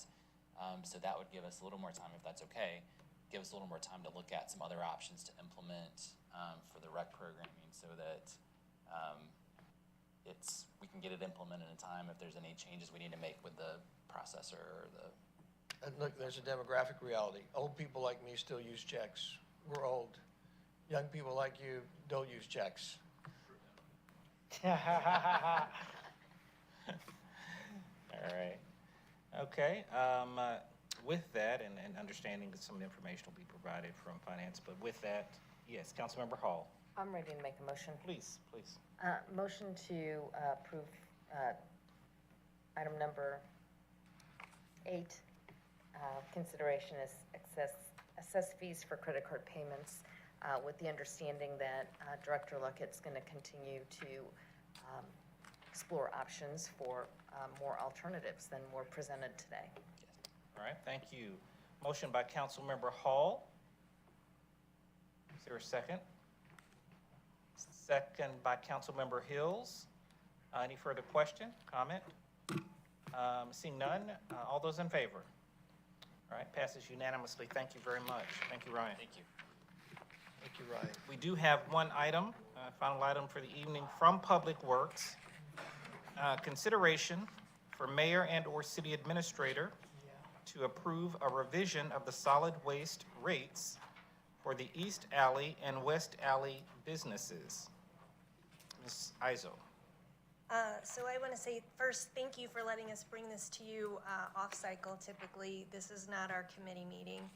The reason we're bringing it to you this evening is that we have an opportunity to have these rate changes go into effect as a part of the budget for July 1st. And so in working with the budget staff, they suggested that we bring this to you in committee this evening for your consideration so that they can look at it for budget incorporation going forward.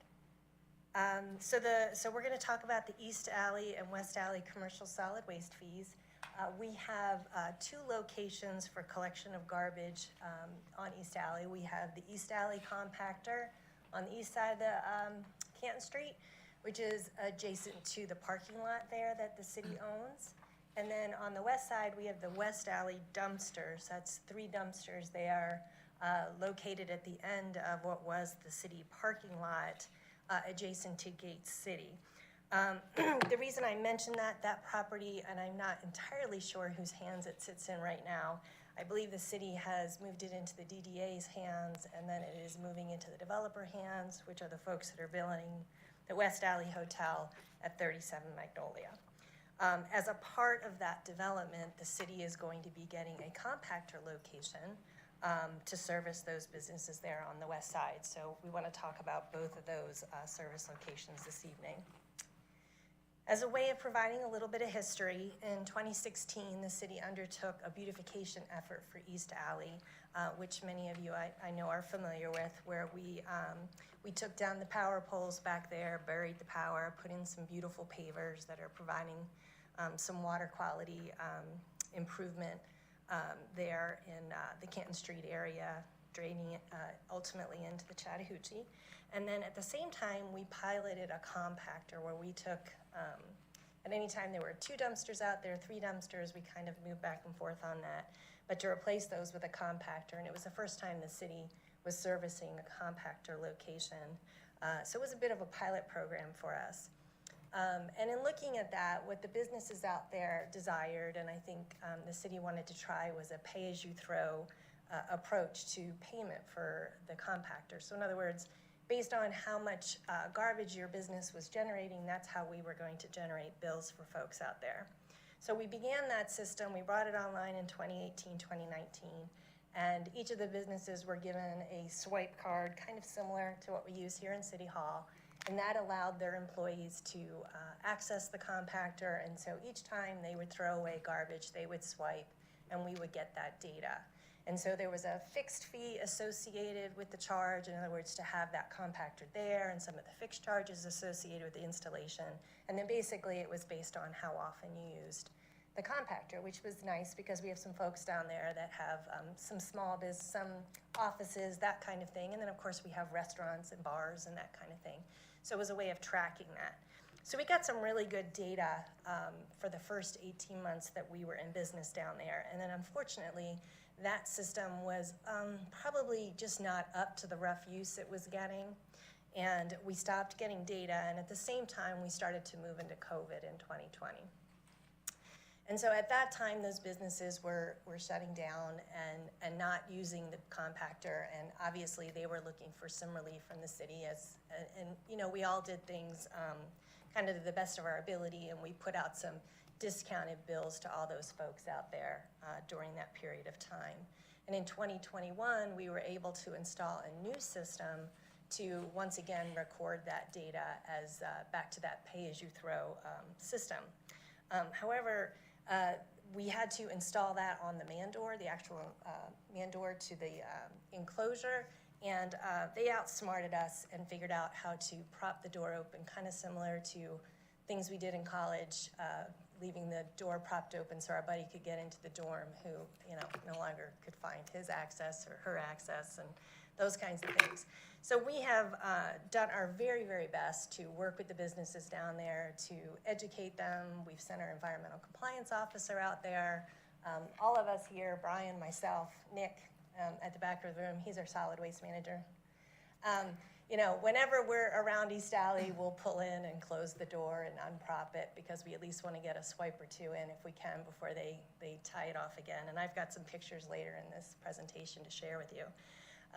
But what we're coming rapidly to the conclusion of that this is just not a workable system out at East Alley, and we've been sending estimated bills for an extended period of time, and it's time to take another look at this and how do we want to bill folks going forward. And at the same time, it was time to also look at what were our costs out there that we actually have and making sure we're recapturing all those costs.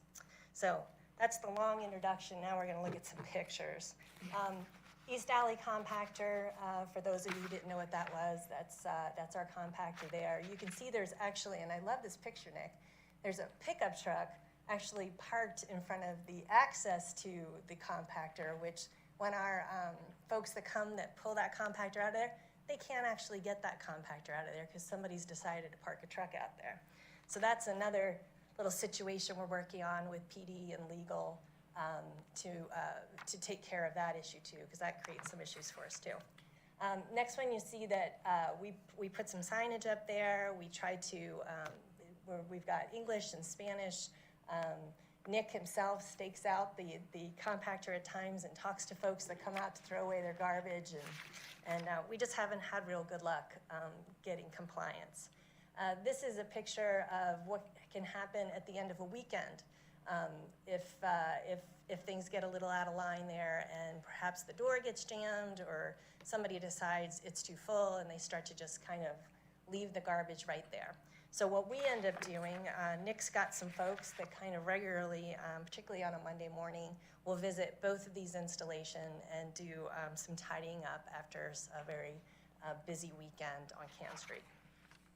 Here's some pictures of the door being propped open from the one side, and then I think Brian's got one on the other side. You can see that it's tied off to our source of water out there that we use to clean things up out there. Just very discouraging. Now we're going to switch sides of Canton Street and go over to West Alley. These dumpsters are a tricky location for us because basically we have to be able to approach those dumpsters in a certain way when we bring our front-loading equipment down there to access them. And unfortunately, as the city no longer owns that parking area, we are having trouble maintaining access to the enclosures themselves. A lot of times there'll be someone who's parked a car there and we can't get that car moved, so we might only be able to service one of those dumpsters on any given day, and we are servicing them 7 days a week. So when you only service one of them, it creates a difficulty for the businesses out there because there's just not enough capacity out there. And again, this is something that we're looking at with PD and legal and trying to figure out the best way to ensure that we can access those each time that we're down there to empty the dumpsters. Here's just another picture. So again, that same group of folks, city staff, also head over to West Alley, especially on a Monday morning, and do a cleanup. Our environmental compliance officer will go down there, particularly if it wasn't because the dumpsters weren't available, and he'll determine which garbage are on the ground, and he'll go and visit those businesses and talk to them about the importance of making sure that their folks understand that the garbage needs to get into the containers. Okay, so now we're going to talk a little bit about the billing analysis and how we're billing. Over at East Alley, we have these 15 different businesses that are using the East Alley compactor, and we went ahead and looked at what all of our costs are out there. Obviously, we have a compactor rental that we have a contract for, and each time it is pulled, there's a fee for that as well. And then it is actually taken to our transfer station, so it goes into our waste stream, and then there's obviously a per ton price for the disposal there.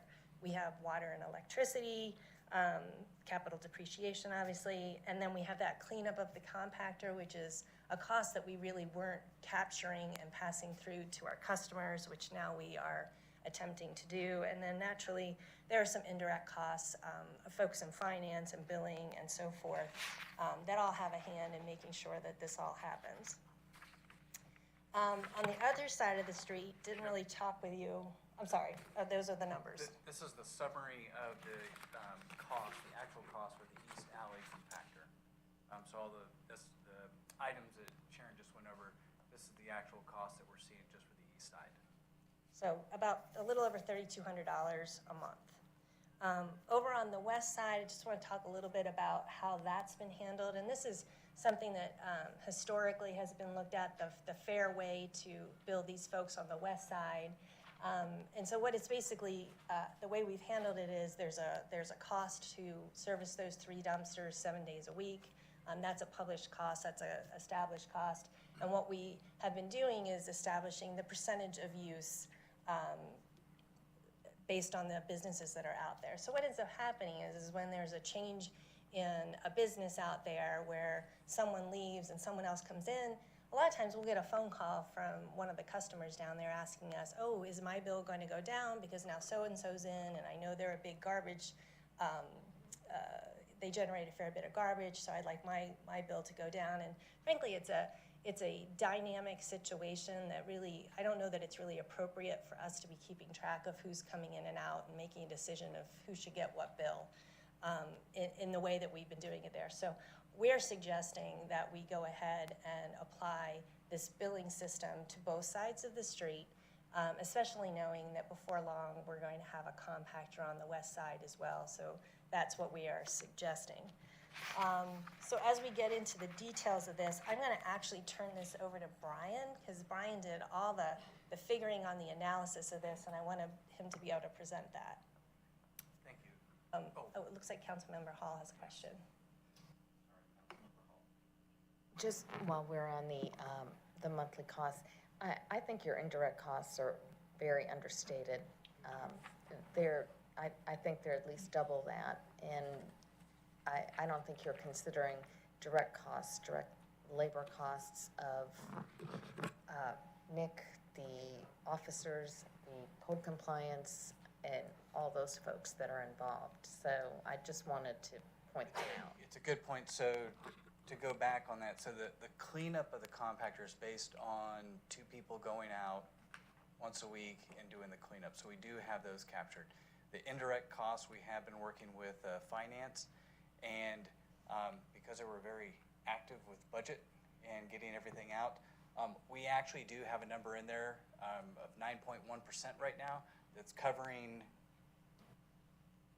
the city staff that support the overall process of the collection cycle, as well as the risk, liability, and workers' comp. There are some other costs that finance might go up a little bit. I don't know if it's double, but we do have a figure in there right now that matches the indirect costs that are associated with the solid waste collection fees. All right, thank you. Thank you. Just to, Yes, Mayor Wilson. Mr. Chairman, yeah, just to buttress Christine's point, and I think you're going here in your presentation. Can you imagine if this were waste management? What the fees would be? And I know you're fixing to do on the proposed billing tiers. I mean, these are so, and it's interesting. I think you're being incredibly generous on your cost assessments. I think your costs are dramatically higher than stated. And you're not trying to make a profit here. Let's be clear. This is not about making a profit. It's just trying to recover costs. Recoup costs, that's correct. And this is a larger question I think we're going to talk about here hopefully in a minute, because there's a lot more pieces than just this that you're presenting. Yeah, I think you're being very generous. I agree with Christine. So before we talk about generosity, let's talk real quick about how we came up with the developing of the billing tiers. So basically, we summed up the actual cost for the East Alley compactor and the West Alley dumpsters, and we distributed those costs amongst all of the businesses based on a factored square footage. That is something that is done in the industry. There is a cost per square footage depending on the type of building or service that's being provided there. So what we did is we have all of the square footages of the different busineses. Those businesses that generate more garbage, the restaurants and the bars, we factored those higher than the businesses that don't. So there's art galleries and there's other non-restaurant and bars there. And then we took that factored square footage, divided by the overall total square footage, and that percentage multiplied by the overall actual cost is that's how we calculated a rate per individual business.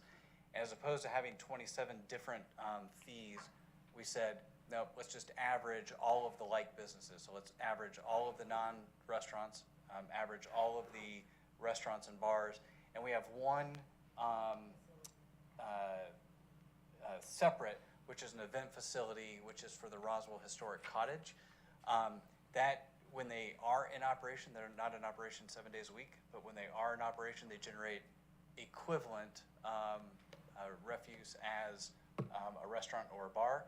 So we factored them a little bit lower, and they're the only ones that fit into that event facility. When we compared what we're currently billing versus what our proposed billing is, Mayor, you're absolutely correct. All we're trying to do is be whole, recoup our costs. So the proposed billing for both East and West Alley at the $86,758 is just recouping those costs. And then the difference on the right-hand side is what we're not recouping right now. The last thing that we had for a comparison, you did mention waste management. It's not as easy. There's various ways that some of the industry are collecting some of the fees. These values actually were a few years older, and they're escalated by the CPI value to current rates. So these are an estimated 2022 rate, but they were all generated based on a per square footage. And if you compare these values to what we're suggesting for the 3 tiers, our values are lower than what you would see if you go out to Waste Management or some other hauler that would rent you a compactor. And these were in Perimeter Mall. I'm sorry, yeah, these were at Perimeter Mall. They had the best distribution of restaurants there, which is where the highest rate that we've calculated is. Yeah, and that's not 7-day delivery either. It may or may not be a 7-day delivery. I don't know that, but the way they calculated it was based on that square footage. Did you guys look at doing any kind of analysis along the lines of an impact fee? The same way you calculate impact, because that's what you're doing. You're impacting infrastructure. Right? It's kind of the same way. We did not. Okay. No. We focused really on making sure that we're, to the best that we could, come up with those actual costs, and then how could we distribute them in a manner that's reproducible so that the folks that are in finance, when a new business comes in, they're not having to, it's not complicated. They have a rate and they can figure it out. Council, finished, sir. Councilmember Morthland? I'm sorry, Mayor, did you have a note? What are our glass and aluminum recycling efforts down there for these businesses? Unless they drive the aluminum and glass to the recycling center, there's nothing. Can we look at doing something equivalent of one of these large containers for glass, for aluminum, that could be included in this number for the bars, the restaurants, the businesses that would like to entertain this? I'm gonna invite Nick up because he's going like this. I'm gonna let him kind of. Thanks a lot, boss. So, Welcome. we actually did look at glass. I contacted a couple of different vendors. Most folks aren't interested in a small one-off type of a deal like that. The one gentleman that said, look, I'll take it for free, that kind of a thing. So we looked at taking the glass down to the recycling center, and mixed glass is almost worthless. It draws almost nothing trying to sell it, so get into sorting it, and then it's all broken. It's just really cost prohibitive. It's just, we've talked to the restaurants and said, hey, look, if you bring the glass down there, and it's just, there's not a whole lot of interest from their perspective either. The aluminum is a little bit different. We probably could think of some way to handle the aluminum. We don't have a whole lot of room in that compactor enclosure, and there is issues with maintenance and that sort of thing. So we can look into that. Yes, Mayor Wilson? Thank you, Mr. Chairman. A couple of things. Sharon, so I was fascinated to see on West Alley that you're having some challenges in terms of access. We are. I'm going to suggest, I don't want to speak out of turn, but I'm going to suggest that we might be able to help on that, and we'd be happy to see if we can be of some benefit there. I think that's not an unreasonable thing to expect access from our partner there on West Alley. And I think I feel confident that they'll be a willing participant in helping us to solve that equation. But there's a larger problem, and it's the district itself. And one of the challenges I see, and I think see it for this council, for us as the leadership of the city, is that this is the downtown Cannon Street district. Highly visible, highly sought after. It is a place that where a tremendous amount of people come to enjoy themselves. And it's not unusual in areas like this throughout the United States that you have kind of a protected covenant to protect the grounds, to protect the area, and that there are rules.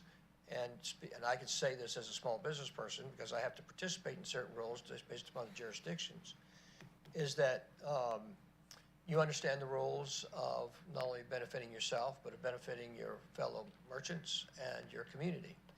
And that everybody here is aware of how difficult it is with labor today and how difficult that it really affects the food and beverage industry. I mean, it is a very, very difficult spot. And those people have a really, really hard time of it. However, that does not mitigate the fact that as a city, this Canton Street is a highly sought after commercial retail district where 85% of the revenue comes from outside the zip codes 30075 and 30076. So not only affects our residents, but it also impacts those who come to see us or who may come to want to see us again or who may not come see us again. And that's based upon a lot of factors. And part of that includes how things look. And obviously, you can't have trash out on your street. You can't have trash outside of your garbage containers or your dumpsters. And particularly when you're providing 7-day-a-week service. Now, you know, obviously we need to come up with as many solutions we can to handle capacity and probably need to analyze capacity to have some clear understanding of what capacity looks like, particularly as revenues continue to grow in that area because capacity will continue to grow, needs will continue to grow.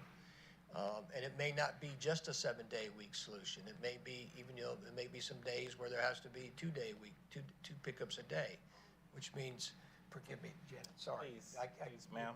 Really forgive me. We want to make sure that the committee has an opportunity to discuss and have dialogue in the matter, so thank you.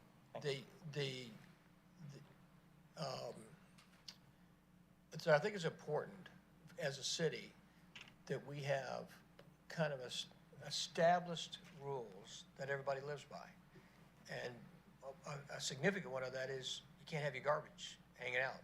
And everybody understands that that's being done by sometimes folks who are not being managed and taking garbage to the dumpster, but other folks do it, and other folks do it successfully. And I think this city has to really get serious about the task of protecting that district from a standpoint of what trash looks like. It can't look like the pictures that you've shown. That will chase away visitors, and it will chase away residents. And it's a bad, bad look for the city. And it's a bad look for those merchants. It doesn't reflect well on anybody. So I think that's a larger problem in my mind. But I also think we have to look at having some kind of innovative solutions of, as capacity increases, how do we solve for it based upon the amount of space that you have? And think out of the box, because I think there might be some more solutions that we haven't looked at. Because you're already providing 7-day-a-week service, which is pretty dramatic. And I don't know it's because, is the trash overfilling because there's lack of capacity, or it's just because some particular merchants at time are not being particularly careful with it. And obviously, you know, not complying with the program that's put in place. We don't have a choice. We have to change the fee structure because there's not been compliance on it. And that's unfortunate, because I think your pay-as-you-go plan was a good plan. It was a good idea. And it's what you want, because that would be the most equitable way based upon your usage, and that makes a lot of sense. So it's a shame that we have to do away with that. It really is. And if I were a merchant down there, I would be disappointed, particularly if I were one of the people playing by the rules. I would be very, very disappointed this was going away. But I don't think you have a choice as a city. Thank you, Mayor. Yes, Councilmember Vanstrom. Are there any areas are there any other areas in the city that are like this, like a strip mall that's got trash that you're servicing that has a model like this? Or is this only in the Canton Street area that you have this type of a problem and you're balancing out payment and you're trying to figure out the sliding scale of utilization, et cetera? I'm gonna take a stab at this, and I believe what it is in the other areas, we are billing the shopping center itself, and they're dealing with collecting, it's part of the rent or what have you. This is the only one where, am I right about this, Nick? Okay, where we're trying to take one installation and create a billing system for all the users. And frankly, on the West Alley side, it's just taken a lot of time, energy, and effort to continue to rebalance these bills in responses to changes down there. And it just really doesn't seem to make sense, particularly when we're gonna adopt a model on the other side of the street, which is predictable. And I think Brian was saying that we'll get a phone call from someone saying, okay, what's my bill going to be? And you know, people don't really necessarily want to hear, well, it depends. At East Alley, it was the pay-as-you-throw, and so we were going to have to estimate it for folks. So I think this allows businesses to use it to really budget for what their cost is going to be on both sides of the street. Yes, Councilmember Hall. Thank you. I just have a question, because there's a big range of in West Alley, for example, 1,000 square feet for Rosebriar, which is 1920, to 7,000 square feet, which is Rock and Taco. So is the trash, I know it's an average, but do places that serve more alcoholic beverage even out to places that may have more food service as far as the trash? I guess I'm looking at if I'm 1920 at 1,000 square feet, why is my bill the same as Rock and Taco at 7,000 square feet? Should there be two tiers? Should there be a 4,000 square foot? I'm gonna let Brian take a Tier. stab at this, and then I think Nick may actually have some actual ideas based on what he thinks is happening out there. But as far as how we chose to do this. So the quick answer is yes, there could be more tiers. What we were trying to do is simplify it. And you are right, because we are taking the actual cost and we're distributing them over a factored square footage. You picked two good examples that those are probably the extremes. I will say though that the 1920 is closer to the average than the Rock and Taco is, just because the overall average of the restaurant square footage is much lower than Rock and Taco's. But we could have made more rates. We were trying to simplify it though. So that is absolutely something we could look into. It just seems to me that you could measure trash by tabletops more or something like that, because You could measure it by cells. For example, What, I'm sorry, sir? cells. So like, for example, and I'm not gonna mention a particular restaurant in here if I'm familiar with their cells, has a large square, decent footprint, has a much smaller cells than one of the restaurants that has 1,000 square feet.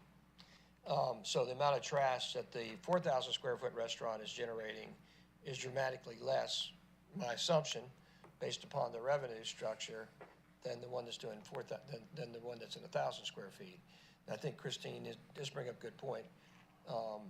And the second component of that is the heavier the bar side of the business, particularly with the bottles, right? That changes the nature of how much the volume. It's really weight. Yes. So I do think it's a valid challenge that, and I hate to throw the ball back at you. And I think we talked about that early on, the idea of tabletops and gross receipts. And I believe, and I'm going to put Ryan on the spot here, I think we did ask budget whether we could have gross receipts for those businesses, and I think that there's a privacy issue there. Is that fair? It is. I mean, if we're talking about using the data that we have for the occupation tax, that is something that's protected and can be used by the city. And I think it depends on the structure of how we would do it. If it's something that we're trying to do real time, whether it's on a monthly basis of sales, what we have on hand is always going to be a year behind. So, And to the point, Waste Management doesn't care. They charge you by the size of the dumpster and how often you get pickups.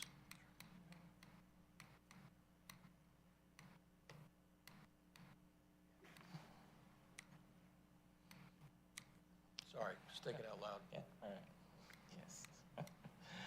All right, any further questions or comments? No questions or comments further. All right, this was an item for consideration, but we wanted to receive your direction on this item, move this item forward. With that, I'll entertain any motion from the committee. Motion, is that a motion? Motion by Councilmember Hall.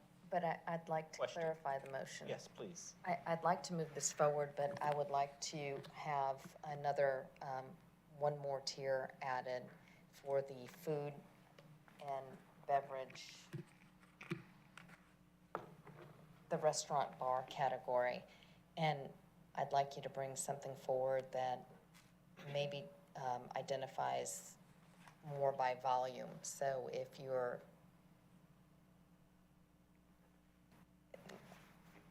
more of a 75% bar where you're, I guess I'm trying to identify another split because I just don't think this is equitable. Well, to your Christine, so the volume, I just mentioned Waste Management. They are identifying it by volume, right? Because what they say is you need what size cubic yard dumpster do you want, right? To the developer, i.e. or the merchant. And they also say how many pickups do you want? Well, based upon how much garbage you're using, right, trash you have, you're figuring out your own needs because you say, well, my dumpster's overfilling, right? I can't have my dumpster overfilling, so I need to get another pickup, right? I need another day, or I need another day. We're kind of solving that, but it's also multi-use. It's a little bit more complicated for us because we're providing it for lots of different people, and we're just providing it all the time. So that is a tough problem for us to solve for right off the top of my head. I'm sure there's a solution here. Councilmember Palermo, I believe, had a question. Just, yeah, something, so I think great discussion and great brainstorming. If you are looking for different ways to separate based on, from a bar standpoint, what's difficult is officially, they're all restaurants because they all have at least 50% food is my understanding. But where there is a difference and something that is clear and known is some choose to have a liquor license, in which case they're paying excise taxes. And some places do not have a liquor license selling liquor, in which case they're not paying excise taxes. So I don't know if that factors in what you two are considering or not. And Ryan, is that accurate? Because it's my understanding that there's only an excise tax on liquor for pouring. Yes, yeah, for pouring. So if that was a way to help, it might not be. Yeah. I figured I thought there was one or two as I look at mine. George Pilati, but he's not a restaurant bar. Right, even for restaurants. Right, it would be the breweries, and then I thought there were some other just beer and wine type places, but, all right, just trying to throw out different brainstorming ideas, but I really appreciate the great thoughts that. Yeah, just, so going, well, Sharon mentioned that there was 18 months of pay-as-you-throw data. That was good data, so for the longest time, those numbers were actually what was being used to send the bills out. So when I first looked at those to try and come up with a tier structure, it's a scatter plot. There's not a linear, you can't say that this square footage is going to produce a smaller amount, a larger square footage is going to produce. It was all over the place in terms of the number of swipes. So I kind of abandoned that as an assessment idea just because there wasn't something that we could come up with that was going to be consistent, just as a heads up. Brian, could you share, and maybe this will help, what some of the changes in billing is going to be? Because I think we're probably talking a little more about West Alley than East Alley right now. Because there's really not a big change for many of those businesses versus what they're seeing today. On the West Alley. On the West Yeah, Alley the West side. Alley, so right now, a non-restaurant on the West Alley is paying $82. That was, oops, sorry. That's actually kind of, when we were going through the calculation, it was around $79, so we rounded up to what they're currently paying, so it's pretty much, it's the same thing for a non-restaurant. A restaurant on West Alley right now is paying about $346. So it's gonna go up to $398. We do have, it's East Alley where there's a couple of businesses that, for whatever the reason, they're under a billing cycle that's incorrect, drastically incorrect. And so there's gonna be a couple businesses where it's significantly larger. For example, Ips right now is paying $27 per month, and it would go up to $398. So that, and then we also have, or Gate City is paying, oh, sorry, that's on the West Alley, but Gate City is paying $173, but their garbage generation is significant. And so, and they used to be a separate category when this was set up originally, and we just said, no, bars and restaurants or breweries, let's put them all together, because they generate a significant amount. So theirs would go up from 173 to 398. The non-restaurants are gonna see a very minimal impact. It's really the restaurants, bars that are gonna see the larger impact, because we tried to structure it to where the non-restaurants, they're paying about the same. Councilmember Hills. I don't think there's a need to segregate to do another tier. No disrespect intended, Councilmember Hall, but I don't think that bars, restaurants are putting a second. I think we're already in a bad haircut with people dickering over another restaurant coming in and subdividing, and how much their percentage is not the problem. But I think it would be great to have consistency. You know when you come in as a restaurant or a bar that this is your fee. That's predictable. You know when you get your business license, when you get your permitting done. And I think that would be expected. I don't know if it's current, but back in the day when I worked in the mall, all the restaurants paid the same trash fee. All the retail clothing stores paid the same fee. Even if you were a big anchor store or a little boutique. I think there may have been something on an anchor that was a little bit different, but there were only 2 or 3, most of them. So I feel like that's reasonable. Then I amend my motion and move it forward this way. That was a motion to move forward as presented, is that correct? Yes. Yes. Councilmember Morthland? Just have a quick comment before we push it any further, and that is, we'll make it quick. The reason that this is going into place is because of the original problem at hand, and that was we gave the facilities the pay-as-you-go method. They took advantage of it, and this is what we're left with. So I support the motion going forward on that. All right. Is that form of a second? All right, form of a second from Councilmember Morthland. We have a motion by Councilmember Hall, second by Councilmember Morthland. Any further discussion? Yeah, I saw Councilmember Banstrom, or Give it to Mike. Oh, Councilmember Banstrom. I just, well, no, because what I'm gonna say, he may contradict, so go. No, I would just like to say what's been fascinating to watch is how robust this discussion was, and how many of those thought processes that you three and whoever was working with you already batted around. That was really impressive. You guys have done a phenomenal job trying to cover all your bases and come and present this to us, because everything they threw at you, you had an answer. It was very impressive. I move that we vote for this. That was what I was gonna say. All right, so we have the motion by Councilmember Hall, second by Councilmember Morthland. Any further discussion or comment? Seeing none, all in favor? All right, it passes unanimously, and thus ends the Community Development and Transportation Committee meeting for this evening. All in favor of an adjournment? Thank you very much. Have a good evening.